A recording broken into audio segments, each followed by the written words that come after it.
ਸੰਗਤ ਟੈਲੀਵਿਜ਼ਨ ਦੇ ਮਾਧਿਅਮ ਦੁਆਰਾ ਜੁੜ ਬੈਠੇ ਦਰਸ਼ਕ ਜਨੋਂ, ਦਾਸ ਭਾਈ ਨਰਿੰਦਰ ਸਿੰਘ ਜੀ ਆਪ ਜੀ ਦੀ ਸੇਵਾ ਵਿੱਚ ਪ੍ਰੋਗਰਾਮ ਲੈ ਕੇ ਹਾਜ਼ਰ ਹੋਇਆ ਹਾਂ। ਗੁਰਬਾਣੀ ਇਸ ਜੱਗ ਮੈਂ ਚਾਨਣ ਦਾਸ ਦੇ ਨਾਲ ਵਿਚਾਰਾਂ ਕਰਨ ਵਾਸਤੇ ਲੰਡਨ ਸਟੂਡੀਓ ਵਿੱਚ ਹਾਜ਼ਰ ਹੋਏ ਨੇ ਭਾਈ ਸਾਹਿਬ ਸਰਦਾਰ ਨਿਰਪਾਲ ਸਿੰਘ ਜੀ ਪਰਦੇਸੀ। ਅੱਜ ਆਪਾਂ ਜਿੱਥੇ ਗੁਰਬਾਣੀ ਦੀ ਵਿਚਾਰ ਕਰਨੀ ਹੈ ਉੱਥੇ ਇਤਿਹਾਸਕ ਪੱਖ ਤੋਂ ਵੀ ਆਪਾਂ ਵਿਚਾਰਾਂ ਸਾਂਝੀਆਂ ਕਰਾਂਗੇ। ਸੋ ਜਿਤਨੀਆਂ ਵੀ ਸੰਗਤਾਂ ਇਸ ਵੇਲੇ ਜੁੜ ਬੈਠੀਆਂ ਨੇ, ਸਭ ਤੋਂ ਪਹਿਲਾਂ ਇਹ ਬੇਨਤੀ ਹੈ ਕਿ ਸੰਗਤ ਟੈਲੀਵਿਜ਼ਨ ਦੇ ਜਿਤਨੇ ਵੀ ਪ੍ਰੇਮੀ ਜਨ ਨੇ, ਜਿਨ੍ਹਾਂ ਵੱਲੋਂ ਸ਼੍ਰੀ ਪਟਨਾ ਸਾਹਿਬ ਵਿਖੇ ਲੰਗਰਾਂ ਦੀ ਸੇਵਾ ਹੋ ਰਹੀ ਹੈ, ਸਾਰੀਆਂ ਸੰਗਤਾਂ ਨੂੰ ਬੇਨਤੀ ਹੈ ਕਿ ਲੰਗਰਾਂ ਦੇ ਵਿੱਚ ਯੋਗਦਾਨ ਜ਼ਰੂਰ ਪਾਓ। ਸੋ ਗੁਰੂ ਪਾਤਸ਼ਾਹ ਆਪ ਜੀ ਨੂੰ ਆਪ ਦੇ ਮਨ ਦੀਆਂ ਭਾਵਨਾਵਾਂ ਪੂਰੀਆਂ ਕਰਨ, ਚੜ੍ਹਦੀ ਕਲਾ ਬਖਸ਼ੇ ਕਰਨ। ਸੋ ਇਸ ਦੇ ਨਾਲ ਨਾਲ ਇਸ ਸਮੇਂ ਨੂੰ ਆਪਾਂ ਸਪਾਂਸਰ ਵੀ ਜ਼ਰੂਰ ਕਰਨਾ ਹੈ, ਸੇਵਾ ਜ਼ਰੂਰ ਕਰਨੀ ਹੈ, ਕਿਉਂਕਿ ਪ੍ਰੋਗਰਾਮ ਇਸੇ ਕਰਕੇ ਕੀਤੇ ਜਾਂਦੇ ਨੇ ਕਿ ਸੰਗਤਾਂ ਜੁੜਨ, ਸੇਵਾ ਤੇ ਸਿਮਰਨ ਦੁਆਰਾ ਜੁੜਨ। ਸੋ ਆਓ ਆਪਾਂ ਪ੍ਰੋਗਰਾਮ ਸ਼ੁਰੂ ਕਰਦੇ ਹਾਂ। ਸਭ ਤੋਂ ਪਹਿਲਾਂ ਸਰਦਾਰ ਨਿਰਪਾਲ ਸਿੰਘ ਜੀ ਅਤੇ ਸੰਗਤਾਂ ਨੂੰ ਮਿਲ ਕਰਕੇ ਫਤਿਹ ਬੁਲਾਈਏ। ਵਾਹਿਗੁਰੂ ਜੀ ਕਾ ਖਾਲਸਾ, ਵਾਹਿਗੁਰੂ ਜੀ ਕੀ ਫਤਿਹ। ਸੋ ਗੁਰੂ ਪ੍ਰੇਮੀ ਜਨੋਂ, ਅੱਜ ਦੇ ਸਮੇਂ ਅੰਦਰ ਗੁਰਬਾਣੀ ਦਾ ਗਿਆਨ ਪ੍ਰਾਪਤ ਕਰਨਾ ਅਤੀ ਜ਼ਰੂਰੀ ਹੈ। ਗੁਰਬਾਣੀ ਤੋਂ ਬਿਨਾਂ ਸਾਡਾ ਜੋ ਜੀਵਨ ਹੈ ਉਹ ਇੱਕ ਪਸ਼ੂਆਂ ਦੀ ਤਰ੍ਹਾਂ ਹੈ। ਵਾਹਿਗੁਰੂ, ਕਿਉਂਕਿ ਪਸ਼ੂ ਵੀ ਬਾਣੀ ਨਹੀਂ ਪੜ੍ਹ ਸਕਦੇ, ਨਹੀਂ ਸਮਝ ਸਕਦੇ। ਤਾਂ ਜੇਕਰ ਅਸੀਂ ਵੀ ਇਸ ਬਾਣੀ ਨੂੰ ਵਿਚਾਰਨ ਦੀ ਕੋਸ਼ਿਸ਼ ਨਾ ਕਰੀਏ, ਇੱਥੋਂ ਕੁਝ ਹਾਸਲ ਨਾ ਕਰੀਏ, ਫਿਰ ਸਾਡਾ ਵੀ ਜੀਵਨ ਉਹਨਾਂ ਪਸ਼ੂਆਂ ਦੇ ਵਾਂਗ ਹੀ ਹੈ। ਇਸ ਕਰਕੇ ਇਹ ਵਿਚਾਰਾਂ ਕੀਤੀਆਂ ਜਾਂਦੇ ਨੇ ਕਿ ਜਿੱਥੋਂ ਵੀ ਮਨੁੱਖ ਭਟਕਿਆ ਹੋਇਆ ਹੈ, ਜਿੱਥੋਂ ਮਨੁੱਖ ਆਪਣੇ ਜੀਵਨ ਵਿੱਚ ਥਿੜਕਿਆ ਹੋਇਆ ਹੈ, ਉਸ ਨੂੰ ਸਮਝ ਪੈ ਸਕੇ ਕਿ ਗੁਰਬਾਣੀ ਸਾਨੂੰ ਕੀ ਆਖਦੀ ਹੈ ਤੇ ਮੈਂ ਕੀ ਕਰ ਰਿਹਾ ਹਾਂ। ਸੋ ਗੁਰੂ ਪਾਤਸ਼ਾਹ ਕਿਰਪਾ ਕਰਨ। ਅੱਜ ਆਪਾਂ ਜੋ ਲੜੀਵਾਰ ਕਥਾ ਚੱਲ ਰਹੀ ਹੈ ਉਹ ਹੈ ਸ਼੍ਰੀ ਰਾਗ ਮਹੱਲਾ ਤੀਜਾ, ਘਰ ਪਹਿਲਾ, ਧੰਨ ਧੰਨ ਸ਼੍ਰੀ ਗੁਰੂ ਗ੍ਰੰਥ ਸਾਹਿਬ ਮਹਾਰਾਜ ਦੇ ਪਾਵਨ ਪਵਿੱਤਰ ਅੰਗ 27 ਤੇ ਇਹ ਸਤਿਗੁਰੂ ਦੇ ਪਾਵਨ ਪਵਿੱਤਰ ਬਚਨ ਸੁਸ਼ੋਭਿਤ ਨੇ। ਤੇ ਇਹਨਾਂ ਬਾਰੇ ਆਪਾਂ ਜਿਤਨੀ ਕੁ ਸਤਿਗੁਰੂ ਨੇ ਸਮੱਤ ਬਖਸ਼ ਕੀਤੀ ਹੈ ਉਸ ਦੀ ਆਪਾਂ ਵਿਚਾਰ ਕਰਾਂਗੇ। ਸੋ ਭਾਈ ਸਾਹਿਬ ਜੀ, ਅੱਜ ਦਾ ਜੋ ਦਿਹਾੜਾ ਹੈ ਉਸ ਦੇ ਉੱਤੇ ਸੰਗਤਾਂ ਦੇ ਸਾਹਮਣੇ ਜ਼ਰੂਰ ਆਪਣੇ ਵਿਚਾਰ ਰੱਖੋ ਕਿ ਜੋ ਮੀਰੀ ਪੀਰੀ ਦਾ ਮਾਲਕ ਧੰਨ ਧੰਨ ਸ਼੍ਰੀ ਗੁਰੂ ਹਰਗੋਬਿੰਦ ਸਾਹਿਬ ਮਹਾਰਾਜ ਜੀ, ਉਹਨਾਂ ਦਾ ਦਿਵਸ ਆਪਾਂ ਹਰ ਸਾਲ ਮਨਾਉਂਦੇ ਹਾਂ। ਇਹ ਸਾਨੂੰ ਕੀ ਵਿਚਾਰ ਇਹਨਾਂ ਤੋਂ ਮਿਲਦੇ ਆ, ਇਹ ਜ਼ਰੂਰ ਸੰਗਤਾਂ ਦੇ ਨਾਲ ਸਾਂਝੇ ਕਰੋ ਜੀ। ਵਾਹਿਗੁਰੂ ਸੰਗਤ ਜੀ, ਵਾਹਿਗੁਰੂ ਜੀ ਖਾਲਸਾ, ਵਾਹਿਗੁਰੂ ਜੀ ਕੀ ਫਤਿਹ। ਗੁਰੂ ਪਿਆਰਿਓ, 6ਵੇਂ ਗੁਰੂ ਨਾਨਕ ਮਹਾਰਾਜ ਗੁਰੂ ਹਰਗੋਬਿੰਦ ਸਾਹਿਬ ਜੀ, ਗੁਰਦਾਸ ਜੀ ਨੇ ਜਿਨ੍ਹਾਂ ਭਾਵਨਾਵਾਂ ਅਤੇ ਨੇਤਰਾਂ ਨਾਲ ਪਾਤਸ਼ਾਹ ਨੂੰ ਦੇਖਿਆ, ਉਹਨਾਂ ਵਾਸਤੇ ਉਹਨਾਂ ਨੇ ਉਚਾਰਨ ਕੀਤਾ, ਪੰਜ ਪਿਆਲੇ ਪੰਜ ਪੀਰ, ਛਟਮ ਪੀਰ ਬੈਠਾ ਗੁਰੂ ਪਾਰੀ, ਅਰਜਨ ਕਾਇਆ ਪਲਟ ਕੇ ਮੂਰਤ ਹਰਗੋਬਿੰਦ ਸਵਾਰੀ। ਤੋ ਮੇਰੇ ਸੱਚੇ ਪਾਤਸ਼ਾਹ ਗੁਰੂ ਨਾਨਕ ਦੇਵ ਜੀ ਮਹਾਰਾਜ, ਜਿਨ੍ਹਾਂ ਨੇ ਇਸ ਸੰਸਾਰ ਦੇ ਵਿਚਕਾਰ ਜੋ ਪੰਥ ਚਲਾਇਆ, ਉਸ 'ਤੇ ਗੁਰਦਾਸ ਜੀ ਵਚਨ ਫਰਮਾਉਣ ਕਰਦੇ ਨੇ, ਮਾਰਿਆ ਸਿੱਕਾ ਜਗਤ ਵਿੱਚ ਨਾਨਕ ਨਿਰਮਲ ਪੰਥ ਚਲਾਇਆ। ਤੋ ਨਿਰਮਲ ਪੰਥ ਨਾਲ ਜੁੜੇ ਹੋਏ ਸਾਧ ਸੰਗਤ ਜੀਓ, ਗੁਰੂ ਗ੍ਰੰਥ ਸਾਹਿਬ ਜੀ ਮਹਾਰਾਜ ਨਿਰਮਲ ਨਿਰਮਲ ਨਿਰਮਲ ਨਿਰਮਲ ਤੇਰੀ ਬਾਣੀ, ਇਹ ਬਾਣੀ ਦੇ ਨਾਲ ਜੁੜਨ ਦਾ ਹੀ ਸਾਨੂੰ ਉਪਦੇਸ਼ ਹੈ। ਹੁਣ ਇਸ ਬਾਣੀ ਦੇ ਨਾਲ ਜੁੜਦਿਆਂ ਹੋਇਆਂ ਜਿਹੜਾ ਇਤਿਹਾਸ ਮੇਰੇ ਪਹਿਲੇ ਪਾਤਸ਼ਾਹ ਨੇ ਗੁਰੂ ਅੰਗਦ ਦੇਵ ਜੀ ਮਹਾਰਾਜ ਤੇ ਗੁਰੂ ਅੰਗਦ ਦੇਵ ਜੀ ਮਹਾਰਾਜ ਤੋਂ ਗੁਰੂ ਅਮਰਦਾਸ ਜੀ ਮਹਾਰਾਜ, ਗੁਰੂ ਰਾਮਦਾਸ ਜੀ ਪਾਤਸ਼ਾਹ, ਗੁਰੂ ਅਰਜਨ ਦੇਵ ਜੀ ਪਾਤਸ਼ਾਹ ਤੱਕ, ਇਹ ਜਿਹੜਾ ਸਾਨੂੰ ਮਹਾਰਾਜ ਨੇ ਸਤਿਗੁਰਾਂ ਦੇ ਨਾਲ, ਬਾਣੀ ਦੇ ਨਾਲ ਜੋੜਿਆ ਹੈ, ਨਿਰਮਲ ਪੰਥ ਦੀ ਸਾਨੂੰ ਸੇਧ ਦਿੱਤੀ ਹੈ। ਤੇ ਜਿੱਥੇ ਗੁਰੂ ਨਾਨਕ ਦੇਵ ਜੀ ਮਹਾਰਾਜ ਗੁਰਗੱਦੀ ਗੁਰੂ ਅੰਗਦ ਦੇਵ ਜੀ ਨੂੰ ਸੌਂਪਦੇ ਨੇ ਤੇ ਬ੍ਰਹਮ ਗਿਆਨੀ ਬਾਬਾ ਬੁੱਢਾ ਜੀ ਉਹ ਕਾਰਜ ਨਿਭਾਉਂਦੇ ਨੇ। ਠੀਕ ਹੈ। ਤੇ ਇਹ ਬ੍ਰਹਮ ਗਿਆਨੀ ਅੱਗੇ 6ਵੇਂ ਪਾਤਸ਼ਾਹ ਤੱਕ ਇਹ ਕਾਰਜ ਜਿਹੜਾ ਹੈਗਾ ਵੇ ਗੁਰਗੱਦੀ ਦਾ ਨਿਭਾ ਰਹੇ ਨੇ। ਤੇ ਬ੍ਰਹਮ ਗਿਆਨੀ ਦੀ ਮਹਿਮਾ ਮੇਰੇ ਪਾਤਸ਼ਾਹ ਨੇ ਪੂਰੀ ਇੱਕ ਅਸ਼ਪਦੀ ਜੇ ਸਾਨੂੰ ਬਖਸ਼ੀ ਹੈ ਕਿ ਬ੍ਰਹਮ ਗਿਆਨੀ ਬ੍ਰਹਮ ਕਾ ਬੇਟਾ। ਤੇ ਹੁਣ ਇਸ ਬੇਟੇ ਨੂੰ ਇਹ ਸਾਰੇ ਵਾਪਰਦੇ ਇਤਿਹਾਸ ਬਾਰੇ ਜਾਣੂ ਨੇ। ਤੇ 5ਵੇਂ ਜਾਮ ਵਿੱਚ ਗੁਰੂ ਅਰਜਨ ਪਾਤਸ਼ਾਹ ਜਦੋਂ ਲਗਭਗ 16 ਕੁ ਸਾਲ ਹੋ ਜਾਂਦੇ ਨੇ ਵਿਆਹ ਨੂੰ, ਤੇ ਮਾਤਾ ਜੀ ਕਿਸੇ ਹਫ਼ਤੇ ਤੋਂ ਹੀ ਬੇਨਤੀ ਕਰਦੇ ਨੇ ਕਿ ਵੀ ਸਾਨੂੰ ਵੀ ਪੁੱਤਰ ਬਖਸ਼ ਦਿਓ। ਤੇ ਪੰਚਮ ਪਾਤਸ਼ਾਹ ਕਹਿੰਦੇ ਨੇ ਕਿ ਫਿਰ ਜਾਓ ਬਾਬਾ ਬੁੱਢਾ ਜੀ ਕੋਲੋਂ ਇਹ ਦਾਤ ਲੈ ਲਓ। ਤੇ ਉਹ ਇਤਿਹਾਸ ਨਾਲ ਵੀ ਆਪ ਜੀ ਜਾਣੂ ਹੋ ਕਿ ਮਾਤਾ ਜੀ ਪਹਿਲੇ ਕਿਸ ਅਵਸਥਾ ਜਾਂਦੇ ਨੇ, ਫਿਰ ਸਤਿਗੁਰਾਂ ਜੀ ਤੋਂ ਸੇਧ ਲੈ ਕੇ ਨਿਮਰ ਅਵਸਥਾ ਦੇ ਵਿਚਕਾਰ ਬਾਬਾ ਬੁੱਢਾ ਜੀ ਦੇ ਅੱਗੇ ਜਾ ਕੇ ਹਾਜ਼ਰੀ ਭਰਦੇ ਨੇ। ਤੇ ਬਾਬਾ ਬੁੱਢਾ ਜੀ ਜਦੋਂ ਇਹ ਵਰ ਬਖਸ਼ਦੇ ਨੇ ਕਿ ਤੁਹਾਡੇ ਘਰ ਉਹ ਜੋਧਾ ਪ੍ਰਕਾਸ਼ਮਾਨ ਹੋਏਗਾ, ਜਨਮ ਲਏਗਾ ਪਾਓ, ਜਿਹੜਾ ਦੁਸ਼ਟਾਂ ਦੇ ਜਿੱਦਾਂ ਉਹਨਾਂ ਨੇ ਗੰਡਾ ਤੋੜਿਆ ਸੀਗਾ, ਇੱਦਾਂ ਦੁਸ਼ਟਾਂ ਦੇ ਸਿਰ ਜਿਹੜਾ ਹੈਗਾ ਉਹ ਲਾਹੇਗਾ, ਦੁਸ਼ਟਾਂ ਨੂੰ ਠੱਲ ਪਾਏਗਾ। ਤੇ ਇਸੇ ਸੰਦਰਭ ਵਿੱਚ ਜਦੋਂ ਗੁਰੂ ਅਮਰਦਾਸ ਜੀ ਪਾਤਸ਼ਾਹ ਦੇ ਬੇਟਾ ਜੀ ਆਪਣੇ ਪਿਤਾ ਜੀ ਤੋਂ ਵਰ ਲੈ ਲੈਂਦੇ ਨੇ, ਜਦੋਂ ਇਹ ਜਾਣੂ ਹੁੰਦੇ ਨੇ ਕਿ ਪੰਚਵੇਂ ਸਰੀਰ ਤੋਂ ਅੱਗੇ ਤਸੀਏ ਹੀ ਤਸੀਏ ਨੇ, ਅੱਗੇ ਕਸ਼ਟ ਸਹਿਣੇ ਨੇ, ਅੱਗੇ ਸ਼ਹਾਦਤਾਂ ਦੇੜੀਆਂ ਨੇ, ਜਿਨ੍ਹਾਂ ਦੀ ਬੁਨਿਆਦਾਂ ਉੱਤੇ ਖਾਲਸਾ ਪੰਥ ਪ੍ਰਗਟ ਹੋਇਆ ਹੈ ਤੇ ਚੜ੍ਹਦੀ ਕਲਾ ਵਿੱਚ ਹੈ। ਤੇ ਬੇਟੀ ਆਪਣੇ ਪਿਤਾ ਜੀ ਤੋਂ ਵਰ ਮੰਗ ਲੈਂਦੇ ਨੇ ਕਿ ਹੁਣ ਪੰਚਮ ਪਾਤਸ਼ਾਹ ਤੋਂ ਇਹ ਗੱਦੀ ਜਿਹੜੀ ਹੈਗੀ ਹੈ ਘਰ ਦੇ ਵਿੱਚ ਰਹਿ ਜਾਏ। ਇਹ ਹੈ ਸਿੱਖੀ ਤੇ ਸਿੱਖੀ ਦੀ ਵਡਿਆਈ ਕਿ ਅਗਰ ਸੁੱਖ ਵੰਡਣੇ ਹੈ ਤੇ ਦੇਵਾਦਾਰਾਂ ਨੂੰ ਵੰਡੋ। ਗੁਰੂ ਨਾਨਕ ਦੇਵ ਜੀ ਦੀ ਗੱਦੀ ਸੇਵਾਦਾਰ ਲੈ ਗਏ, ਗੁਰੂ ਅੰਗਦ ਦੇਵ ਜੀ ਕੋਲੋਂ ਸੇਵਾਦਾਰ ਗੁਰੂ ਅਮਰਦਾਸ ਜੀ ਲੈ ਗਏ, ਗੁਰੂ ਅਮਰਦਾਸ ਜੀ ਤੋਂ ਸੇਵਾਦਾਰ ਗੁਰੂ ਰਾਮਦਾਸ ਜੀ ਲੈ ਗਏ।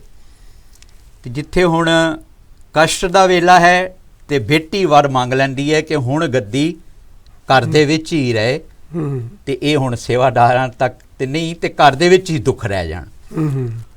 ਤੇ ਪਾਤਸ਼ਾਹ ਫਿਰ ਵਰ ਦਿੰਦੇ ਨੇ ਤੇ ਪੰਚਮ ਪਾਤਸ਼ਾਹ ਤਸੀਹੇ ਸਹਿੰਦੇ ਨੇ। ਤੇ ਪੰਚਮ ਪਾਤਸ਼ਾਹ ਜਦੋਂ ਮਾਤਾ ਜੀ ਨੂੰ ਮਹਿਲ ਗੰਗਾ ਜੀ ਨੂੰ ਬਾਬਾ ਬੁੱਢਾ ਜੀ ਕੋਲ ਭੇਜਦੇ ਨੇ ਤੇ ਉਹਨਾਂ ਕੋਲੋਂ ਵਰ ਲੈ ਕੇ ਤੇ ਸਾਨੂੰ ਉਹ ਮਹਾਂਪੁਰਖ, ਉਹ ਰੱਬ ਦਾ ਨੂਰ ਪ੍ਰਗਟ ਹੁੰਦਾ ਹੈ, ਜਿਨ੍ਹਾਂ ਨੇ ਇਸ ਕਥਨ ਨੂੰ ਸਾਡਾ ਜਗਤ ਵਿੱਚ ਦਰਸਾਇਆ ਹੈ ਕਿ ਗੁਰਦਾਸ ਜੀ ਇੱਥੇ ਵਚਨ ਕਰਦੇ ਨੇ ਕਿ 5 ਪਿਆਲੇ 5 ਪੀਰ, ਛਟਮ ਪੀਰ ਬੈਠਾ ਗੁਰੂ ਭਾਰੀ, ਅਰਜਨ ਕਾਇਆ ਪਲਟ ਕੇ ਮੂਰਤ ਹਰ ਗੋਬਿੰਦ ਸਵਾਰੀ। ਤੋ ਅਸੀਂ ਉਹਨਾਂ ਹੀ ਦਿਹਾੜਿਆਂ ਦੇ ਅੱਜ ਥੋੜ੍ਹਾ ਚਾਨਣ ਪਾਉਣ ਦੀ ਕੋਸ਼ਿਸ਼ ਕਰਾਂਗੇ। ਗੁਰੂ ਹਰਗੋਬਿੰਦ ਸਾਹਿਬ ਜੀ ਦਾ 30 ਤਰੀਕ ਦਾ ਦਿਹਾੜਾ ਅਸੀਂ ਮੀਰੀ ਪੀਰੀ ਦਾ ਉਤਸਵ ਕਰਕੇ ਮਨਾਇਆ ਹੈ। ਅੱਜ ਸਾਨੂੰ ਗੁਰੂ ਹਰਗੋਬਿੰਦ ਸਾਹਿਬ ਜੀ ਨੇ ਰਾਜ ਦਾ ਤਖਤ ਬਖਸ਼ਿਆ ਹੈ, ਅਕਾਲ ਤਖਤ ਸਾਹਿਬ। ਠੀਕ ਹੈ। ਤੇ ਦੇਖੋ ਪਿਆਰਿਓ, ਨਾਮ ਦੀ ਮਹਿਮਾ, ਜਿੱਥੇ ਨਾਮ ਨਾਲ ਹੀ ਇਸ ਸਰੀਰ ਨੇ ਤਰ ਜਾਣਾ, ਉੱਥੇ ਅਕਾਲ ਤਖਤ ਦਾ ਨਾਮ ਅਕਾਲ ਤਖਤ। ਇਹ ਕੋਈ ਦੁਨਿਆਵੀ ਤਖਤ ਨਹੀਂ ਹੈ ਪਿਆਰਿਓ, ਇਹ ਉਸ ਸੱਚੇ ਦਾ ਤਖਤ ਹੈ।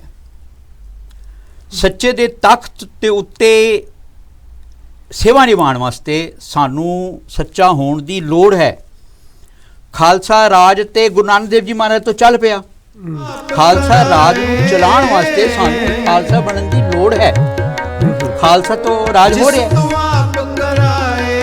ਬਾਣੀ ਪ੍ਰਕਾਸ਼ਮਾਨ ਹੈ ਦੁਨੀਆ 'ਚ। ਹੁਣ ਬਾਣੀ ਨੂੰ ਤੇ ਉਸ ਸੱਚ ਦੇ ਰਾਜ ਨੂੰ ਚਲਾਉਣ ਵਾਸਤੇ ਬਾਣੀ ਨਾਲ ਜੁੜ ਕੇ ਸਾਨੂੰ ਖਾਲਸਾ ਹੋਣ ਦੀ ਲੋੜ ਹੈ। ਉਹ ਖਾਲਸੇ ਜਿਹੜੇ 10ਵੇਂ ਪਾਤਸ਼ਾਹ ਦੇ ਸਾਹਮਣੇ ਸੀਸ ਭੇਟ ਕੇ ਪ੍ਰਗਟ ਹੋਏ ਨੇ। ਅੱਜ ਸਾਨੂੰ ਬਾਣੀ ਨਾਲ ਜੁੜ ਕੇ ਤੇ ਉਹਨਾਂ ਦੇ ਰਾਜ ਵਾਸਤੇ ਤਿਆਰੀ ਕਰਨ ਦੀ ਲੋੜ ਹੈ। ਤੇ ਗੁਰੂ ਹਰਗੋਬਿੰਦ ਸਾਹਿਬ ਜੀ ਮਹਾਰਾਜ ਨੇ ਜੋ ਉਸ ਰਾਜ ਦੀਆਂ ਸਮਾਜਿਕ ਬੁਨਿਆਦਾਂ ਸਾਨੂੰ ਬਖਸ਼ੀਆਂ ਨੇ, ਤਖਤ ਬਖਸ਼ਿਆ ਸਾਨੂੰ ਅਕਾਲ ਤਖਤ ਸਾਹਿਬ, ਜਿਹਦਾ ਅੱਜ ਸਿਰਜਣਾ ਦਾ ਦਿਹਾੜਾ ਹੈ। ਅੱਜ ਦੇ ਦਿਹਾੜੇ ਮੇਰੇ 6ਵੇਂ ਪਾਤਸ਼ਾਹ ਨੇ ਤਖਤ ਬਖਸ਼ਿਆ। ਹੁਣ ਤਖਤ ਬਖਸ਼ਣ ਤੋਂ ਪਹਿਲਾਂ ਬਾਬਾ ਬੁੱਢਾ ਜੀ ਨੇ ਇੱਕ ਦਿਨ ਪਹਿਲੇ ਗੁਰੂ ਹਰਗੋਬਿੰਦ ਸਾਹਿਬ ਜੀ ਮਹਾਰਾਜ ਨੂੰ ਸਿਧਾਂਤ ਮੀਰੀ ਅਤੇ ਪੀਰੀ ਇਹ ਦੋ ਕਿਰਪਾਨਾਂ ਧਾਰਨ ਕਰਵਾਈਆਂ। ਠੀਕ ਹੈ। ਤੇ ਜਿਹੜਾ ਮੀਰੀ ਤੇ ਪੀਰੀ ਦਾ ਸੰਦਰਭ ਹੈ ਉਹ ਮੇਰੇ ਪਾਤਸ਼ਾਹ ਨੇ ਅੱਜ ਦੇ ਦਿਹਾੜੇ ਤਖਤ ਸਾਜ ਕੇ ਇਸ ਨੂੰ ਅੱਗੇ ਵਧਾਇਆ। ਇਹ ਮੀਰੀ ਤੇ ਪੀਰੀ ਦੀਆਂ ਦੋ ਕਿਰਪਾਨਾਂ ਸਤਿਗੁਰੂ ਨੇ ਪਹਿਨੀਆਂ, ਵਾਹਿਗੁਰੂ ਜੀ, ਇਹਨਾਂ ਦਾ ਕੀ ਮਤਲਬ ਸੀ? ਗੁਰੂ ਪਿਆਰਿਓ, ਥੋੜਾ ਜਿਹਾ ਇਹ ਸੰਗਤਾਂ ਨੂੰ ਜ਼ਰੂਰ ਦੱਸੋ ਵਾਹਿਗੁਰੂ ਜੀ, ਕਿ ਦੋ ਵਾਹਿਗੁਰੂ ਜੀ, ਕਿਰਪਾਨਾਂ ਦੀ ਕੀ ਲੋੜ ਪਈ? ਮੀਰੀ ਤੇ ਪੀਰੀ ਸਤਿਵਚਨ ਦੀਆਂ ਆਪ ਜੀ ਨੇ ਆਖੀਆਂ ਨੇ, ਮੀਰੀ ਦਾ ਕੀ ਮਤਲਬ ਹੈ, ਪੀਰੀ ਦਾ ਕੀ ਮਤਲਬ ਹੈ? ਸਤਿਵਚਨ ਕਿ ਇਹ ਕੁਝ ਸੰਸਾਰ ਦੇ ਵਿੱਚ ਜੋ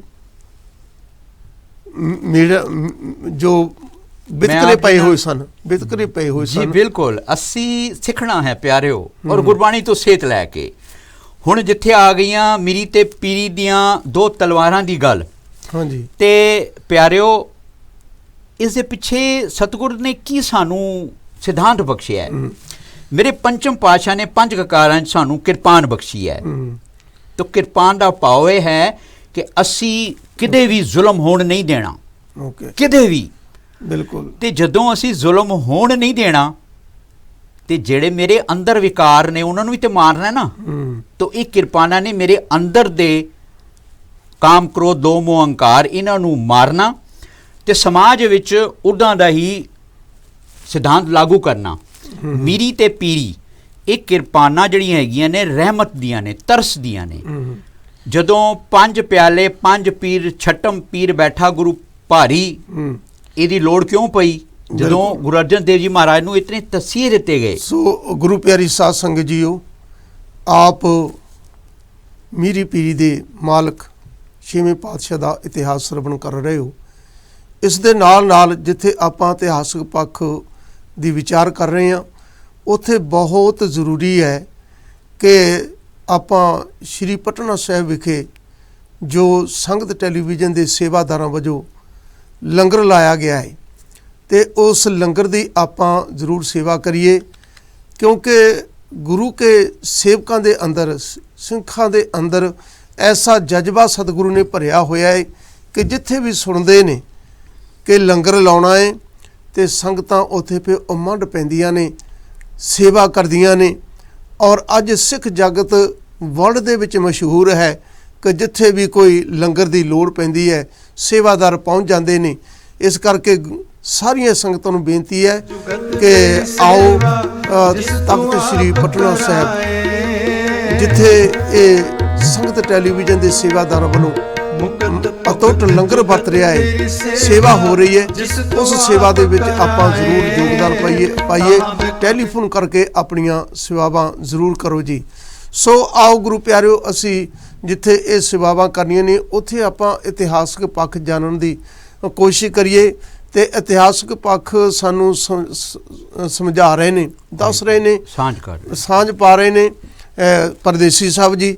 ਤੇ ਆਓ ਉਹਨਾਂ ਤੋਂ ਸਰਵਣ ਕਰਦੇ ਹਾਂ ਕਿ ਗੁਰੂ ਪਾਤਸ਼ਾਹ ਨੇ ਜੋ ਮੀਰੀ ਪੀਰੀ ਦੀਆਂ ਕਿਰਪਾਨਾਂ ਪਹਿਨੀਆਂ ਨੇ ਉਹ ਸਾਨੂੰ ਕੀ ਸੰਦੇਸ਼ ਦਿੱਤਾ ਉਹਨਾਂ। ਸੰਗਤ ਜੀ, ਮੇਰੇ ਸੰਗੀ ਨਰਿੰਦਰ ਸਿੰਘ ਜੀ ਦੀ ਜੋ ਆਪ ਜੀ ਅੱਗੇ ਬੇਨਤੀ ਲੰਗਰਾਂ ਬਾਬਤ ਹੈ, ਦੋ ਕੁ ਵਿਚਾਰਾਂ ਉਹਦੇ ਨਾਲ ਸਾਂਝ ਪਾ ਕੇ ਤੇ ਮੈਂ ਇਤਿਹਾਸਕ ਪੱਖ 'ਤੇ ਆਉਣਾ। ਮੇਰੇ ਵੀਰ ਨੇ ਹੱਥ ਜੋੜ ਕੇ ਬੇਨਤੀ ਕੀਤੀ ਹੈ ਕਿ ਸਾਧ ਸੰਗਤ ਜੀਓ, ਲੰਗਰਾਂ ਦੀ ਸੇਵਾ ਦੇ ਵਿਚਕਾਰ ਆਪਣੀ ਮਾਇਆ ਸਫਲਾ ਕਰੋ। ਗੁਰੂ ਪਿਆਰਿਓ, ਇਹ ਪੁੱਡੇ ਸਾਨੂੰ ਗੁਰੂ ਨਾਨਕ ਦੇਵ ਜੀ ਮਹਾਰਾਜ ਬਖਸ਼ ਗਏ। ਗੁਰੂ ਨਾਨਕ ਦੇਵ ਜੀ ਮਹਾਰਾਜ ਦੇ ਜਿਹੜੇ 20 ਰੁਪਏ ਦੇ ਲੰਗਰ ਚਲਾਏ ਨੇ ਉਹ ਅੱਜ ਦੁਨੀਆ ਛਕ ਰਹੀ ਹੈ। ਸਹਿਜ ਸੁਭਾਅ ਮੇਰੇ ਸਤਿਗੁਰਾਂ ਨੇ ਕੀ ਸਮਝਾਇਆ ਕਿ ਦੇਖੋ ਜੀ, ਅਸੀਂ ਇੱਕ ਸੋਚ ਗੁਰੂ ਨਾਨਕ ਦੇਵ ਜੀ ਮਹਾਰਾਜ ਦੀ, ਜਿਹਨੂੰ ਦੂਜੇ ਸ਼ਬਦਾਂ 'ਚ ਅਸੀਂ ਮਜ਼ਹਬ ਵੀ ਕਹਿ ਦਿੰਦੇ ਹਾਂ, ਅਸੀਂ ਜੁੜੇ ਹਾਂ। ਲੇਕਿਨ ਇਹਨਾਂ ਤੋਂ ਸਭ ਤੋਂ ਉੱਤੇ ਜਦੋਂ ਉੱਠ ਜਾਓ ਤੇ ਭੁੱਖ ਹਰ ਸਰੀਰ ਨੂੰ ਲੱਗਦੀ। ਭੁੱਖ ਜਿਹੜਾ ਹੈ ਉਹ ਕੋਈ ਮਜ਼ਹਬ ਨਹੀਂ ਦੇਖਦੀ। ਤੇ ਜਦੋਂ ਬੰਦਾ ਭੁੱਖਾ ਹੁੰਦਾ ਹੈ ਨਾ, ਉਹਨੂੰ ਹੋਰ ਕੁਝ ਸੂਝਦਾ ਵੀ ਨਹੀਂ ਜੇ। ਫਿਰ ਇਹ ਲੋ ਕੰਠੀ ਇਹ ਲੋ ਮਾਲਾ, ਭੁੱਖੇ ਪੇਟ ਨਾ ਭਜਨ ਗੋਪਾਲਾ। ਤੇ ਮੇਰੇ ਸਤਿਗੁਰਾਂ ਨੇ ਜਿਹੜੇ ਪੂਰਨੇ ਪਾਏ ਹੈਗੇ ਨੇ ਕਿ ਇਹ ਭੁੱਖ ਜਿਹੜੀ ਹੈਗੀ ਹੈ ਇੱਕ ਨਿਯਮ ਹੈ, ਹਰ ਕਿਸੇ ਨੂੰ ਲੱਗਦੀ ਹੈ। ਤੇ ਗੁਰੂ ਦਾ ਸਿੱਖ ਜਦੋਂ ਆਪਣੀ ਕਿਰਤ ਕਮਾਈ ਦੇ ਵਿਚਕਾਰੋਂ ਕਿਸੇ ਭੁੱਖੇ ਨੂੰ ਇੱਕ ਰੋਟੀ ਪਹੁੰਚਦੀ ਪਈ ਹੋਵੇ ਤੇ ਉਹ ਕਿਰਤ ਉਸ ਕੰਮ ਆ ਜਾਵੇ, ਤੇ ਮੇਰੇ ਗੁਰੂ ਨਾਨਕ ਦੀਆਂ ਖੁਸ਼ੀਆਂ ਲੈ ਲੈ ਕੇ ਆਪਾਂ ਥੱਕ ਜਾਾਂਗੇ। ਸੋ ਇਹਨਾਂ ਸੇਵਾਵਾਂ ਵਿੱਚ ਵੱਧ ਚੜ੍ਹ ਕੇ ਹਾਜ਼ਰੀਆਂ ਭਰੋ। ਸੇਵਾਵਾਂ ਸਾਰੀਆਂ ਪ੍ਰਵਾਨ ਨੇ, ਲੇਕਿਨ ਜਿੱਥੇ ਭੁੱਖ ਦੀ ਗੱਲ ਆ ਜਾਂਦੀ ਹੈ ਜਾਂ ਕਿਸੇ ਨੂੰ ਜਲ ਛਕਾਉਣ ਦੀ ਗੱਲ ਆ ਜਾਂਦੀ ਹੈਗੀ ਹੈ, ਪਿਆਸੇ ਦੀ ਅਗਰ ਪਿਆਸ ਬੁੱਝ ਜਾਂਦੀ ਹੈ ਤੇ ਭੁੱਖੇ ਨੂੰ ਅਗਰ 2 ਫੁਲਕੇ 2 ਗਰਾਈਆਂ ਮਿਲ ਜਾਂਦੀਆਂ ਹੈਗੀਆਂ ਨੇ, ਤੇ ਸਾਡੀ ਹੀ ਕਮਾਈ ਨੂੰ ਭਾਗ ਲੱਗਦੇ ਹੈਗੇ ਨੇ। ਸੋ ਇਹ ਬੇਨਤੀ ਵੀ ਸੰਗਤ ਟੈਲੀਵਿਜ਼ਨ ਵੱਲੋਂ ਆਪ ਜੀ ਪ੍ਰਵਾਨ ਕਰਨੀ। ਅਸੀਂ ਇਤਿਹਾਸਿਕ ਪੱਖ 'ਤੇ ਸੀਗੇ ਗੁਰੂ ਹਰਗੋਬਿੰਦ ਸਾਹਿਬ ਜੀ ਮਹਾਰਾਜ ਦੇ। ਅੱਜ ਇਹਨਾਂ ਨੇ ਸਾਨੂੰ ਅਕਾਲ ਤਖਤ ਸਾਹਿਬ ਬਖਸ਼ਿਆ। ਅਕਾਲ ਤਖਤ ਸਾਹਿਬ ਤੋਂ ਇੱਕ ਦਿਨ ਪਹਿਲਾਂ ਬਾਬਾ ਬੁੱਢਾ ਜੀ ਨੂੰ ਇਹਨਾਂ ਨੂੰ ਮੀਰੀ ਅਤੇ ਪੀਰੀ ਦੀਆਂ 2 ਤਲਵਾਰਾਂ ਬਖਸ਼ ਕੇ ਤੇ ਇਹਨਾਂ ਨੂੰ ਸਿਧਾਂਤ ਜਿਹੜਾ ਹੈਗਾ ਵੇ ਉਹ ਪ੍ਰਗਟ ਕਰਾਉਣ ਦਾ ਇੱਕ ਸੁਭਾਗ ਸਮਾਂ ਕੱਲ੍ਹ ਬੀਤਿਆ। ਤੇ ਵੀਰ ਬਹੁਤ ਸੋਹਣਾ ਉਹਨਾਂ ਦਾ ਸਵਾਲ ਸੀਗਾ ਕਿ ਮੀਰੀ ਤੇ ਪੀਰੀ ਇਹਦੇ ਪਿੱਛੇ ਕੀ ਲੌਜਿਕ ਜਾਂ ਕੀ ਇਹਦਾ ਭਾਵ, ਇਹਦਾ ਅਰਥ ਕੀ ਆਉਂਦਾ ਹੈਗਾ। ਤੇ ਗੁਰੂ ਪਿਆਰਿਓ, ਜਿਹੜੀ ਮੀਰੀ ਹੈ ਉਹ ਤੁਹਾਡੀ ਭਗਤੀ ਹੈ। ਤੇ ਭਗਤੀ ਕਰਦਿਆਂ ਕਰਦਿਆਂ ਅਸੀਂ ਇਤਨੇ ਨਿਰਮਲ ਹੁੰਦਿਆਂ ਕਿਉਂਕਿ ਭਗਤੀ ਹੈ ਹੀ ਨਿਰਮਲ ਹੈ, ਤੇ ਗੁਰੂ ਨਾਨਕ ਦਾ ਪੰਥ ਵੀ ਨਿਰਮਲ ਹੈ। ਤੇ ਉਸ ਭਗਤੀ ਨੂੰ ਕਰਦੇ ਹੋਇਆ ਜਦੋਂ ਦੁਸ਼ਟ ਕੋਲੋਂ ਇਹ ਦੇਖਿਆ ਨਹੀਂ ਜਾਂਦਾ ਤੇ ਉਹ ਉਸ 'ਤੇ ਚੜ੍ਹ ਉੱਠਦਾ ਹੈਗਾ। ਤੇ ਫਿਰ ਉਸ ਟਾਈਮ ਜਿਹੜਾ ਹੈ ਪੀਰੀ, ਜਿਹਨੂੰ ਅਸੀਂ ਸ਼ਕਤੀ ਵੀ ਕਹਿ ਦਿੰਦੇ ਹਾਂ, ਉਹਦਾ ਵੀ ਉੱਥੇ ਪ੍ਰਗਟਾਵਾ ਹੋਣਾ ਬਹੁਤ ਜ਼ਰੂਰੀ ਹੈ। ਉਹ ਇਸ ਵਾਸਤੇ ਨਹੀਂ ਕਿ ਕਿਰਪਾਨ ਉੱਠਣੀ ਹੈ ਤੇ ਕਿਸੇ ਦਾ ਦੁੱਖ ਦੇਣਾ ਹੈ, ਕਿਸੇ ਨੂੰ ਹਨਨ ਕਰਨਾ ਹੈ। ਉਹ ਇਸ ਵਾਸਤੇ ਕਿ ਕਿਸੇ 'ਤੇ ਦੁੱਖ ਹੋਣ ਨਹੀਂ ਦੇਣਾ ਤੇ ਜ਼ੁਲਮ ਹੋਣ ਨਹੀਂ ਦੇਣਾ। ਤੇ ਜੋ 5 ਸਾਡੇ ਗੁਰੂ ਪਿਆਰੇ ਗੁਰੂ ਮਹਾਰਾਜਾਂ ਦੇ ਉੱਤੇ ਜੋ ਵੀ ਵਾਪਰਿਆ ਉਹ ਇਤਿਹਾਸ ਜਾਣੂ ਹੈ। ਸੋ ਬਾਬਾ ਬੁੱਢਾ ਜੀ ਨੇ ਹੀ ਵਰ ਬਖਸ਼ਿਆ ਤੇ ਐਸੇ ਗੁਰੂ ਹਰਗੋਬਿੰਦ ਸਿੰਘ ਜੀ ਮਹਾਰਾਜ ਨੇ ਪ੍ਰਕਾਸ਼ ਲਿੱਤਾ, ਜਿਨ੍ਹਾਂ ਨੇ ਮੀਰੀ ਅਤੇ ਪੀਰੀ ਦੀਆਂ 2 ਕਿਰਪਾਨਾਂ ਧਾਰਨ ਕੀਤੀਆਂ। ਜਿੱਥੇ ਸੰਤ ਸਿਪਾਹੀ ਸਜਿਆ ਤੇ ਸਿਪਾਹੀ ਸੱਜਣ ਤੋਂ ਬਾਅਦ ਵੀ ਉਹਦਾ ਮਨ ਨਿਰਮਲ ਹੈ। ਕਿਰਪਾਨ ਉੱਠਦੀ ਹੈ ਤਾਂ ਕਿਰਪਾ ਵਾਸਤੇ ਉੱਠਦੀ ਹੈ। ਕਿਰਪਾਨ ਉੱਠਦੀ ਹੈ ਤੇ ਜ਼ਾਲਮ ਨੂੰ ਠੱਲ ਪਾਉਣ ਵਾਸਤੇ ਉੱਠਦੀ ਹੈ। ਕਿਰਪਾਨ ਉੱਠਦੀ ਹੈ ਤੇ ਕਿਸੇ ਦੀ ਸਹਾਇਤਾ, ਕਿਸੇ ਦਾ ਬਚਾਅ ਵਾਸਤੇ ਉੱਠਦੀ ਹੈਗੀ ਹੈ, ਜੋ ਅੱਗੇ ਵੀ ਸਾਨੂੰ ਮਹਾਰਾਜ ਉਹਨਾਂ ਨੇ ਇੱਦਾਂ ਦੇ ਕਰਮ ਬਖਸ਼ੇ ਨੇ। ਸੋ ਅੱਜ ਦਾ ਇਤਿਹਾਸ। ਸੋ ਗੁਰੂ ਪਿਆਰੀ ਸਾਧ ਸੰਗਤ ਜੀਓ, ਆਪ ਜੀ ਨੇ ਸੰਖੇਪ ਦੇ ਵਿੱਚ ਕਾਫੀ ਕੁਝ ਭਾਈ ਸਾਹਿਬ ਜੀ ਤੋਂ ਇਹ ਸੁਣਿਆ ਹੈ, ਜਾਣੂ ਕਰਵਾਇਆ ਹੈ। ਤੇ ਆਓ, ਜਿੱਥੇ ਗੁਰੂਆਂ ਨੇ ਕੁਰਬਾਨੀ ਦੇ ਕੇ ਬਹੁਤ ਤਸੀਹੇ ਸਹੇ ਨੇ, ਉੱਥੇ ਸਤਿਗੁਰੂ ਨੇ ਜਿਹੜਾ ਸਾਨੂੰ ਸਬਕ ਪੜ੍ਹਾਇਆ ਹੈ ਉਹ ਹੈ ਗੁਰਬਾਣੀ, ਗੁਰਬਾਣੀ ਦਾ ਪਾਠ। ਤੇ ਇਸ ਦੇ ਵਿੱਚੋਂ ਅਸੀਂ ਉਹ ਕੁਝ ਪ੍ਰਾਪਤ ਕਰਨਾ ਹੈ ਕਿ ਅਸੀਂ ਨਿਮਰਤਾ ਦੇ ਨਾਲ ਆਪਣਾ ਜੀਵਨ ਬਤੀਤ ਕਰੀਏ, ਪਰ ਨਿਰਭੈ ਹੋ ਕੇ ਕਰੀਏ। ਨਿਰਭੈ ਭਾਵ ਕਿ ਕਿਸੇ ਤੋਂ ਨਾ ਤੇ ਡਰਨਾ ਹੀ ਹੈ ਤੇ ਨਾ ਕਿਸੇ ਨੂੰ ਡਰਾਉਣਾ ਹੀ ਹੈ। ਇਸ ਕਰਕੇ ਸਾਨੂੰ ਆਪਣਾ ਜੀਵਨ ਇਸ ਢੰਗ ਦਾ ਬਣਾਉਣਾ ਪਵੇਗਾ। ਸੋ ਗੁਰੂ ਕੀ ਸੰਗਤਾਂ ਜਿਤਨੀਆਂ ਵੀ ਜੁੜ ਬੈਠੀਆਂ ਨੇ, ਆਪ ਜੀ ਨੂੰ ਪਤਾ ਹੀ ਹੈ ਕਿ ਜਿੱਥੇ ਜਿੱਥੇ ਵੀ ਧੰਨ ਧੰਨ ਸ਼੍ਰੀ ਗੁਰੂ ਗ੍ਰੰਥ ਸਾਹਿਬ ਮਹਾਰਾਜ ਦਾ ਪ੍ਰਕਾਸ਼ ਹੋ ਜਾਂਦਾ ਹੈ, ਜਿੱਥੇ ਵੀ ਧਾਰਮਿਕ ਸਥਾਨ ਨੇ, ਇੱਕ ਗੁਰਸਿੱਖੀ ਨੇ, ਜਿੱਥੇ ਵੀ ਗੁਰਦੁਆਰਾ ਹੈ ਉੱਥੇ ਲੰਗਰ ਚੱਲਦਾ ਹੈ 24 ਘੰਟੇ। ਅਨਮਤੀਆਂ ਦੇ ਵੀ ਧਾਰਮਿਕ ਸਥਾਨ ਨੇ, ਪਰ ਉੱਥੇ ਇਹੋ ਜਿਹੀ ਸੁਵਿਧਾ ਨਹੀਂ ਹੈ। ਇਸ ਕਰਕੇ ਵਰਲਡ ਦੇ ਵਿੱਚ ਇਹ ਗੁਰਸਿੱਖ ਮਸ਼ਹੂਰ ਨੇ, ਕਿਉਂਕਿ ਗੁਰਸਿੱਖਾਂ ਦੀ ਸੋਚ ਹੈ ਕਿ ਐ ਮੇਰੇ ਮਾਲਕ, ਕੋਈ ਵੀ ਇਨਸਾਨ ਭੁੱਖਾ ਨਾ ਸੌਵੇਂ। ਲੰਗਰ ਦੀ ਪ੍ਰਥਾ ਹੈ, ਉੱਥੇ ਹਿੰਦੂ, ਮੁਸਲਮਾਨ, ਸਿੱਖ, ਈਸਾਈ ਕੋਈ ਵੀ ਆ ਜਾਏ, ਸਭ ਨੂੰ ਬੜੇ ਪਿਆਰ ਦੇ ਨਾਲ ਲੰਗਰ ਛਕਾਇਆ ਜਾਂਦਾ ਹੈ। ਇਸ ਕਰਕੇ ਲੰਗਰਾਂ ਦੇ ਦੁਆਰਾ ਅਸੀਂ ਦੁਨੀਆ ਦੇ ਵਿੱਚ ਪਿਆਰ ਵੰਡਦੇ ਹਾਂ। ਤੇ ਗੁਰੂ ਪਿਆਰਿਓ, ਆਓ ਫਿਰ ਜਿਤਨੀਆਂ ਵੀ ਸੰਗਤਾਂ ਜੁੜ ਬੈਠੇ ਨੇ, ਸਭ ਟੈਲੀਫੋਨ ਕਰੋ। ਜੋ ਤਖਤ ਸ੍ਰੀ ਪਟਨਾ ਸਾਹਿਬ ਵਿਖੇ ਅਤੁੱਟ ਲੰਗਰ ਚੱਲ ਰਿਹਾ ਹੈ, ਉਸ ਲੰਗਰ ਦੇ ਵਿੱਚ ਆਪਾਂ ਜ਼ਰੂਰ ਯੋਗਦਾਨ ਪਾ ਕੇ ਗੁਰੂ ਦੀਆਂ ਖੁਸ਼ੀਆਂ ਪ੍ਰਾਪਤ ਕਰੀਏ। ਸੋ ਅੱਜ ਦਾ ਜੋ ਸ਼ਬਦ ਹੈ ਧੰਨ ਧੰਨ ਸ਼੍ਰੀ ਗੁਰੂ ਅਮਰਦਾਸ ਮਹਾਰਾਜ ਜੀ ਦਾ, ਆਓ ਉਸ ਤੇ ਆਪਾਂ ਵਿਚਾਰ ਕਰਦੇ ਹਾਂ। ਸਤਿਗੁਰੂ ਦਾ ਜੋ ਸ਼ਬਦ ਹੈ ਪ੍ਰਾਰੰਭ ਹੁੰਦਾ ਹੈ, ਜਿਸ ਹੀ ਕੀ ਸਰਕਾਰ ਹੈ ਤਿਸ ਹੀ ਕਾ ਸਭ ਕੋਈ। ਬੜਾ ਮਹਾਨ ਸ਼ਬਦ ਹੈ। ਸਰਕਾਰਾਂ ਆਪਾਂ ਜਾਣਦੇ ਹਾਂ, ਦੁਨੀਆ ਦੀ ਹਰ ਕੰਟਰੀ ਦੀ ਆਪੋ ਆਪਣੀ ਸਰਕਾਰ ਹੈ, ਗੌਰਮੈਂਟ ਹੈ, ਔਰ ਹਰੇਕ ਗੌਰਮੈਂਟ ਦੇ ਆਪਣੇ ਕਾਇਦੇ ਕਾਨੂੰਨ ਨੇ, ਉਹਨਾਂ ਨੂੰ ਮੰਨ ਕੇ ਹੀ ਚੱਲਣਾ ਪੈਂਦਾ ਹੈ। ਅਗਰ ਕੋਈ ਮਰਜ਼ਾਦਾ ਕੋਈ ਕਾਨੂੰਨ ਭੰਗ ਕਰਦਾ ਹੈ ਤੇ ਉਸ ਨੂੰ ਫਿਰ ਸਜ਼ਾਵਾਂ ਮਿਲਦੀਆਂ ਨੇ, ਆਪਾਂ ਇਹ ਸਭ ਜਾਣਦੇ ਹਾਂ।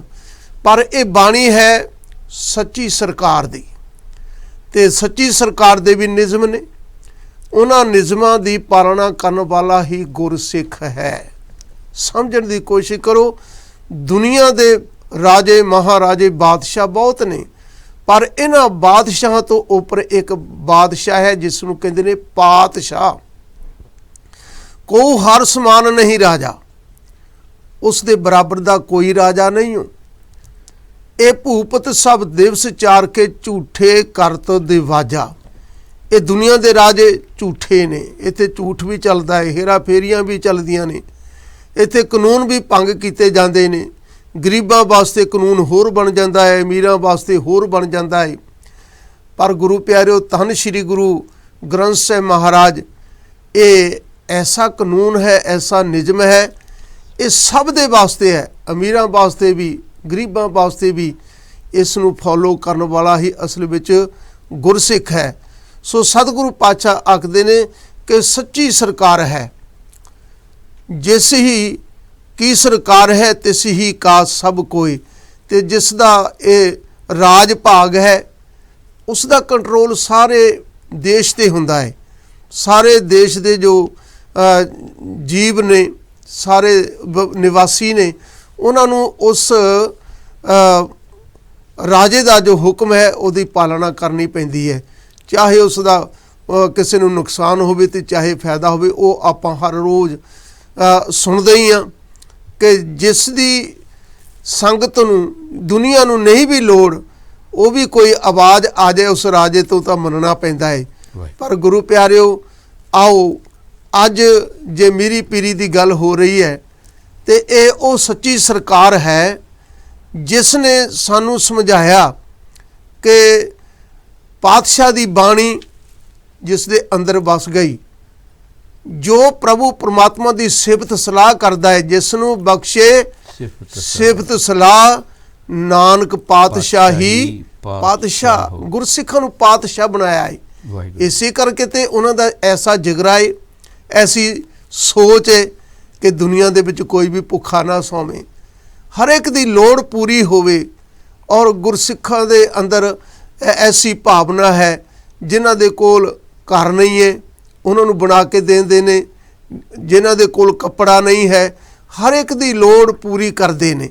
ਇਸ ਕਰਕੇ ਗੁਰੂ ਪਿਆਰਿਓ, ਆਓ ਅੱਜ ਆਪਾਂ ਮਹਾਨ ਸੇਵਾ ਜੋ ਲੰਗਰਾਂ ਦੀ ਚੱਲ ਰਹੀ ਹੈ, ਉਹ ਲੰਗਰ ਜ਼ਰੂਰ ਆਪਾਂ ਉਹਦੇ ਵਿੱਚ ਯੋਗਦਾਨ ਪਾਈਏ, ਸੇਵਾ ਕਰੀਏ। ਸੋ ਸੰਗਤਾਂ ਦੇ ਚਰਨਾਂ ਵਿੱਚ ਬਾਰੰਬਾਰ ਬੇਨਤੀ ਹੈ ਕਿ ਇਹ ਜੋ ਅਪੀਲ ਆਪ ਜੀ ਦੇ ਸਾਹਮਣੇ ਕੀਤੀ ਜਾ ਰਹੀ ਹੈ, ਇਸ ਦੇ ਵਿੱਚ ਜਿਤਨੀਆਂ ਵੀ ਸੰਗਤਾਂ ਜੁੜੀਆਂ ਨੇ, ਸਾਰੀਆਂ ਸੰਗਤਾਂ, ਕੋਈ ਇਸ ਤੋਂ ਵਾਂਝਾ ਨਾ ਰਹਿ ਜਾਏ, ਸਭ ਇਹ ਸੇਵਾ ਕਰੋ। ਗੁਰੂ ਪਾਤਸ਼ਾਹ ਕਿਰਪਾ ਕਰਨ, ਅਸੀਂ ਪੂਰਨ ਤੌਰ 'ਤੇ ਉਸ ਪਰਮਾਤਮਾ ਨੂੰ ਆਪਣਾ ਆਪ ਸਮਰਪਿਤ ਕਰ ਦਈਏ, ਕਿਉਂਕਿ ਉਸ ਦੀਆਂ ਦਿੱਤੀਆਂ ਹੋਈਆਂ ਦਾਤਾਂ ਵਿੱਚੋਂ ਹੀ ਸੇਵਾ ਕਰਨੀ ਹੈ। ਦਾਤਾਂ ਤੇ ਉਸ ਮਾਲਕ ਦੀਆਂ ਹੀ ਨੇ। ਤੇ ਸਤਿਗੁਰੂ ਪਾਤਸ਼ਾਹ ਆਖਦੇ ਨੇ, ਮਿੱਠਾ ਬੋਲਣ ਨਿਭ ਚਲਣ, ਹੱਥੋਂ ਦੇ ਕੇ ਭਲਾ ਮਨਾਵੇ। ਕੈਸੇ ਗੁਰਸਿੱਖ ਨੇ ਨਾਲੇ ਤੇ ਹੱਥੋਂ ਦਾਨ ਪੁੰਨ ਕਰਦੇ ਨੇ ਤੇ ਨਾਲੇ ਸਰਬੱਤ ਦਾ ਭਲਾ ਮੰਗਦੇ ਨੇ। ਇਸ ਕਰਕੇ ਗੁਰੂ ਪਾਤਸ਼ਾਹ ਕਿਰਪਾ ਕਰਨ, ਸ਼ਬਦੀ ਵਿਚਾਰ ਆਪਾਂ ਹੈ ਕਿ ਉਹ ਸੱਚੀ ਸਰਕਾਰ ਤੇ ਸੱਚੀ ਸਰਕਾਰ ਦੇ ਨਿਯਮ ਕੀ ਨੇ, ਕਾਨੂੰਨ ਕੀ ਨੇ। ਇੱਕ ਚੇਤੇ ਰੱਖਿਓ, ਜੇਕਰ ਆਮ ਸਰਕਾਰਾਂ ਦੇ ਕਾਨੂੰਨ ਭੰਗ ਕਰਦਾ ਕੋਈ ਫੜਿਆ ਜਾਂਦਾ ਹੈ, ਉਸ ਨੂੰ ਸਜ਼ਾਵਾਂ ਮਿਲਦੀਆਂ ਨੇ, ਤੇ ਜੇਕਰ ਸੱਚੀ ਸਰਕਾਰ ਦਾ ਵੀ ਕੋਈ ਕਾਨੂੰਨ ਭੰਗ ਕਰਦਾ ਹੈ ਤਾਂ ਸਜ਼ਾਵਾਂ ਉਸ ਨੂੰ ਵੀ ਮਿਲਦੀਆਂ ਨੇ। ਇਸ ਕਰਕੇ ਸੁਚੇਤ ਹੋ ਜਾਈਏ ਕਿ ਸਤਿਗੁਰੂ ਪਾਤਸ਼ਾਹ ਨੇ ਜਿਹੜਾ ਮਾਰਗ ਸਾਨੂੰ ਦਿੱਤਾ ਹੈ ਉਸ ਮਾਰਗ ਤੇ ਅਸੀਂ ਨਿਰਭਉ ਹੋ ਕੇ ਨਿਡਰ ਹੋ ਕੇ ਆਪਾਂ ਚੱਲ ਪਈਏ। ਸੋ ਕਿਉਂਕਿ ਉਹ ਮਾਲਕ ਆਪ ਹੈ, ਇਸ ਕਰਕੇ ਗੁਰੂ ਨੇ ਹੁਕਮ ਕੀਤਾ ਹੈ ਗੁਰਮੁਖ ਕਾਰ ਕਮਾਵਣੀ। ਹੁਣ ਸਤਿਗੁਰੂ ਨੇ ਤੇ ਸਮਝਾ ਦਿੱਤਾ ਹੈ ਕਿ ਸੱਚੀ ਸਰਕਾਰ ਹੈ, ਉਹਦੇ ਨਿਯਮ ਨੇ, ਤੇ ਉਹਨਾਂ ਨਿਯਮਾਂ ਦੀ ਪਾਲਣਾ ਕਰਨ ਵਾਲਾ ਕੌਣ ਹੈ? ਗੁਰਮੁਖ। ਗੁਰਮੁਖ ਕਾਰ ਕਮਾਵਣੀ, ਸੱਚ ਘਟ ਪ੍ਰਗਟ ਹੋਏ। ਜਿਹੜਾ ਸਚਿਆਰ ਹੈ, ਜਿਹੜਾ ਨਿਰਮਲ ਹੈ, ਉਸਦੇ ਅੰਦਰ ਪ੍ਰਮਾਤਮਾ ਦਾ ਪ੍ਰਕਾਸ਼ ਹੋ ਜਾਂਦਾ ਹੈ। ਜਿਵੇਂ ਭਾਈ ਸਾਹਿਬ ਜੀ ਨੇ ਦੱਸਿਆ ਕਿ ਗੁਰਬਾਣੀ ਹੀ ਸਾਨੂੰ ਉਹ ਚਾਨਣ ਦਿੰਦੀ ਹੈ, ਗੁਰਬਾਣੀ ਸਾਨੂੰ ਉਹ ਮਾਰਗ ਦਿਖਾਉਂਦੀ ਹੈ ਜਿਸ ਮਾਰਗ ਤੇ ਚੱਲ ਕੇ ਗੁਰੂ ਨਾਨਕ ਦਾ ਚਲਾਇਆ ਹੋਇਆ ਇਹ ਨਿਰਮਲ ਜੋ ਪੰਥ ਹੈ, ਇਨਸਾਨ ਨਿਰਮਲ ਹੋ ਜਾਂਦਾ ਹੈ। ਪਵਿੱਤਰ ਪਵਿੱਤਰ ਪਵਿੱਤਰ ਪੁਨੀਤ ਨਾਮ ਜਪੇ ਨਾਨਕ ਮਨ ਪ੍ਰੀਤ। ਹਾਂ ਭਾਈ ਸਾਹਿਬ ਜੀ, ਇਹ ਜੋ ਗੁਰਬਾਣੀ ਦੇ ਸ਼ਬਦ ਨੇ ਇਹਨਾਂ ਬਾਰੇ ਆਪ ਜੀ ਦਾ ਕੀ ਖਿਆਲ ਹੈ? ਜ਼ਰੂਰ ਸੰਗਤਾਂ ਨੂੰ ਸਤਿਵਚਨ ਜੀ। ਦੇਖੋ, ਸਤਿਗੁਰਾਂ ਜੀ ਦੀ ਕਿਰਪਾ, ਅੱਜ ਜਿਹੜਾ ਗੁਰਬਾਣੀ ਦਾ ਸ਼ਬਦ ਅਸੀਂ ਵਿਚਾਰ ਵਿੱਚ ਹਾਂਜੀ ਸੰਗਤ ਨਾਲ ਸਾਂਝ ਪਾ ਰਹੇ ਹਾਂ, ਤੇ ਮੇਰੇ ਸਤਿਗੁਰਾਂ ਨੇ ਉੱਥੇ ਜਿੱਥੇ ਮੇਰੇ ਇਹ ਅੰਦਰ ਦੀ ਸਰਕਾਰ ਬਾਰੇ ਗੱਲ ਕੀਤੀ ਹੈ, ਉੱਥੇ ਹੀ ਸਾਨੂੰ ਸਹਿਜ ਸੁਭਾਅ ਦੁਨਿਆਵੀ ਸਰਕਾਰ ਬਾਰੇ ਵੀ ਚਾਨਣ ਬਖਸ਼ਦੇ ਨੇ। ਤੋ ਗੁਰੂ ਪਿਆਰਿਓ, ਪਹਿਲੇ ਆਪ ਜੀ ਨਾਲ ਆਪਣਾ ਇਹ ਅਨੁਭਵ ਸਾਂਝ ਕਰਦਾ ਕਿ ਗੁਰਬਾਣੀ ਸਾਨੂੰ ਅਧਿਆਤਮਿਕ ਅਤੇ ਸੰਸਾਰਿਕ ਇਹਨਾਂ ਦੋਵਾਂ ਪੱਖਾਂ ਦੇ ਉੱਤੇ ਜਾਗਰੂਕ ਵੀ ਕਰਦੀ ਹੈ ਤੇ ਉਸ 'ਤੇ ਅਮਲ ਕਰਨ ਦੇ ਵਾਸਤੇ ਸੇਧ ਵੀ ਬਖਸ਼ਦੀ ਹੈ, ਤੇ ਗੁਰੂ ਮਹਾਰਾਜ ਪ੍ਰੀਤ ਬਖਸ਼ਦੇ ਹਨ ਤੇ ਫਿਰ ਉਹਨਾਂ ਦੇ ਕਰਮ ਵੀ ਬਖਸ਼ਦੀ ਹੈ। ਕਿਉਂਕਿ ਮੇਰੇ ਸਤਿਗੁਰਾਂ ਦੇ ਹੁਕਮ ਨੇ, ਜਿਨ ਕੋ ਨਦਰ ਕਰਮ ਤਿਨਕਾਰ, ਨਾਨਕ ਨਦਰੀ ਨਦਰ ਨਿਹਾਲ। ਸੋ ਹਰ ਇੱਕ ਸਰੀਰ ਦਾ ਜੋ ਉਦੇਸ਼ ਹੈ ਇਸ ਸੰਸਾਰ 'ਚ ਆਉਣ ਦਾ, ਉਹ ਇਹੀ ਹੈ ਕਿ ਜਿਹੜੀ ਆਪਣੀ ਅੰਦਰ ਦੀ ਸਰਕਾਰ ਨੂੰ ਸੱਚਾ ਕਰਨਾ ਹੈ। ਲੇਕਿਨ ਅੰਦਰ ਦੀ ਸਰਕਾਰ ਨੂੰ ਸੱਚਾ ਕਰਨ ਵਾਸਤੇ ਇਹ ਬਾਹਰੀ ਸਰਕਾਰਾਂ ਦਾ ਕਿੰਨਾ ਯੋਗਦਾਨ ਹੈ, ਇਹ ਮੇਰੇ ਪਾਤਸ਼ਾਹ ਸਮਝਾਣਾ ਕਰਦੇ ਨੇ ਕਿ ਜਦੋਂ ਗੁਰੂ ਨਾਨਕ ਦੇਵ ਜੀ ਮਹਾਰਾਜ ਨੂੰ ਇਹ ਆ ਕੇ ਢਹਿੰਦੀ ਕਲਾ ਤੇ ਢਹਿੰਦੀ ਡੁੱਬਦੀ ਧਰਤੀ ਨੂੰ ਠੰਡ ਪਾਣੀ ਹੈ, ਕਲਯੁਗ ਰਥ ਅਗਨ ਕਾ ਕੂੜ ਅਗੇ ਰਥੁਆ ਆਸਾ ਦੀ ਬਾਤ। ਇਸ ਟਾਈਮ ਤਾਂ ਰਥ ਜਿਹੜਾ ਅੱਗ ਦਾ ਭਰਿਆ ਪਿਆ ਤੇ ਕੂੜ ਜਿਹੜਾ ਹੈ ਉਹਦਾ ਰਥੁਆ ਬਣਿਆ ਹੋਇਆ ਹੈ। ਤੇ ਜਿੱਥੇ ਪਾਤਸ਼ਾਹ ਮੇਰੇ ਨੇ 5 ਜਾਮਿਆਂ ਦੇ ਵਿਚਕਾਰ ਸਾਨੂੰ ਪੀਰੀ ਦੇ ਨਾਲ ਜੋੜਿਆ, ਹੁਣ 6ਵੇਂ ਜਾਮੇ ਦੇ ਵਿਚਕਾਰ ਮੀਰ ਦੀ ਵੀ ਅਤ ਜ਼ਰੂਰਤ ਹੈ। ਹਾਂਜੀ। ਤੇ ਮੀਰੀ ਦੀ ਸਰਕਾਰ ਜਦੋਂ ਆਉਂਦੀ ਹੈ ਤੇ ਫਿਰ ਉਹ ਕਿਰਪਾਨਾਂ ਉੱਠਦੀਆਂ ਨੇ ਜ਼ਾਲਮ ਤੇ ਜ਼ੁਲਮ ਨੂੰ ਦਬਾਉਣ ਵਾਸਤੇ। ਇਹ ਕਿਰਪਾ ਹੈ, ਇਹ ਅਕਾਲ ਪੁਰਖ ਦੀ ਕਿਰਪਾ ਹੈ। ਕਿਰਪਾਨ ਜ਼ਾਲਮ ਤੇ ਜ਼ੁਲਮ ਨੂੰ ਠੱਲ ਪਾਉਣ ਵਾਸਤੇ। ਤੋ ਇੱਥੇ ਸਾਨੂੰ ਅੱਜ ਜੋ ਮਹਾਰਾਜ ਨੇ ਸ਼ਬਦ ਬਖਸ਼ਿਆ ਹੈਗਾ ਵੇ, ਕਿਤਨਾ ਤਾਲਮੇਲ ਬਖਸ਼ਿਆ ਮੇਰੇ ਸਤਿਗੁਰਾਂ ਨੇ। ਸ੍ਰੀ ਰਾਗ ਮਹਿਲਾ ਤੀਜਾ, ਗੁਰੂ ਅਮਰਦਾਸ ਜੀ ਮਹਾਰਾਜ। ਘਰ ਪਹਿਲਾ, ਜਿਸ ਹੀ ਕੀ ਸਰਕਾਰ ਹੈ ਤਿਸ ਹੀ ਕਾ ਸਭ ਕੋਏ। ਤੇ ਜਦੋਂ ਮੈਂ ਇਸ ਨੂੰ ਅਧਿਆਤਮਿਕ ਤਲ ਤੇ ਆਉਣਾ ਨਾ, ਤੇ ਮੇਰੀ ਸਾਰੀ ਸਰਕਾਰ ਇੱਥੇ ਸਿਰ ਤੇ ਹੀ ਹੈ।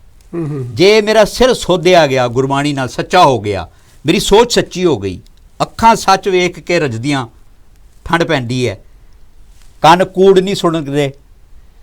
ਅਸੀਂ ਇੱਥੇ ਵਿਚਾਰਾਂ ਕਰਦੇ ਹਾਂ ਗੁਰਬਾਣੀ ਦੀਆਂ ਤੇ ਇੱਥੇ ਹੀ ਹੁੰਦੇ ਹਾਂ, ਨਹੀਂ ਤੇ ਹਮੂਮਨ ਆਪਣਾ ਅਨੁਭਵ ਸਾਂਝਾ ਕਰਦਾ, ਕੰਨ ਜਿਹੜਾ ਨਾ ਦੂਜੇ ਕਮਰੇ ਦੀ ਭੈੜੀ ਗੱਲ ਸੁਣਨ ਵਾਸਤੇ ਪਹੁੰਚ ਜਾਂਦੇ ਨੇ।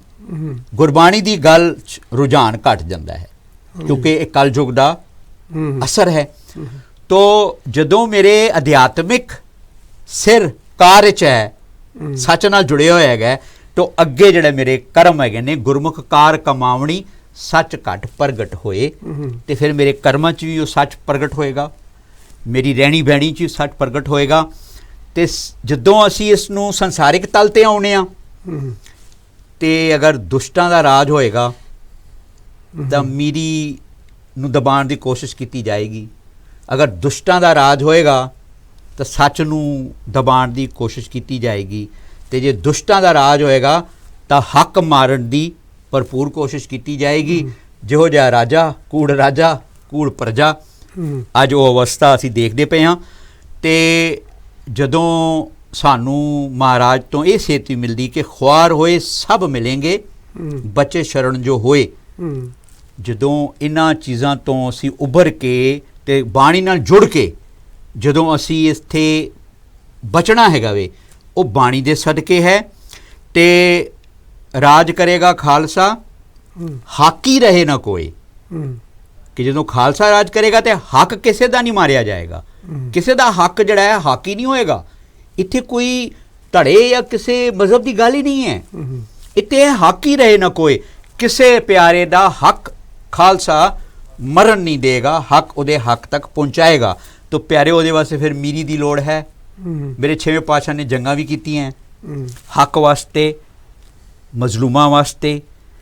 ਕਿਸੇ ਮੇਰੇ ਪਾਤਸ਼ਾਹ ਨੇ ਕੋਈ ਆਪਣੀਆਂ ਜਗੀਰਾਂ ਨਹੀਂ ਬਣਾਈਆਂ। ਜਿੱਥੇ ਜਗੀਰਾਂ ਜਿੱਤੀਆਂ ਨੇ ਉਹਨਾਂ ਨੂੰ ਹੀ ਵਾਪਸ ਸੌਂਪੀਆਂ ਨੇ ਤੇ ਉਹਨਾਂ ਨੂੰ ਟੰਗ ਸਿਖਾਇਆ ਹੈ, ਇੱਦਾਂ ਰਾਜ ਕਰੋ।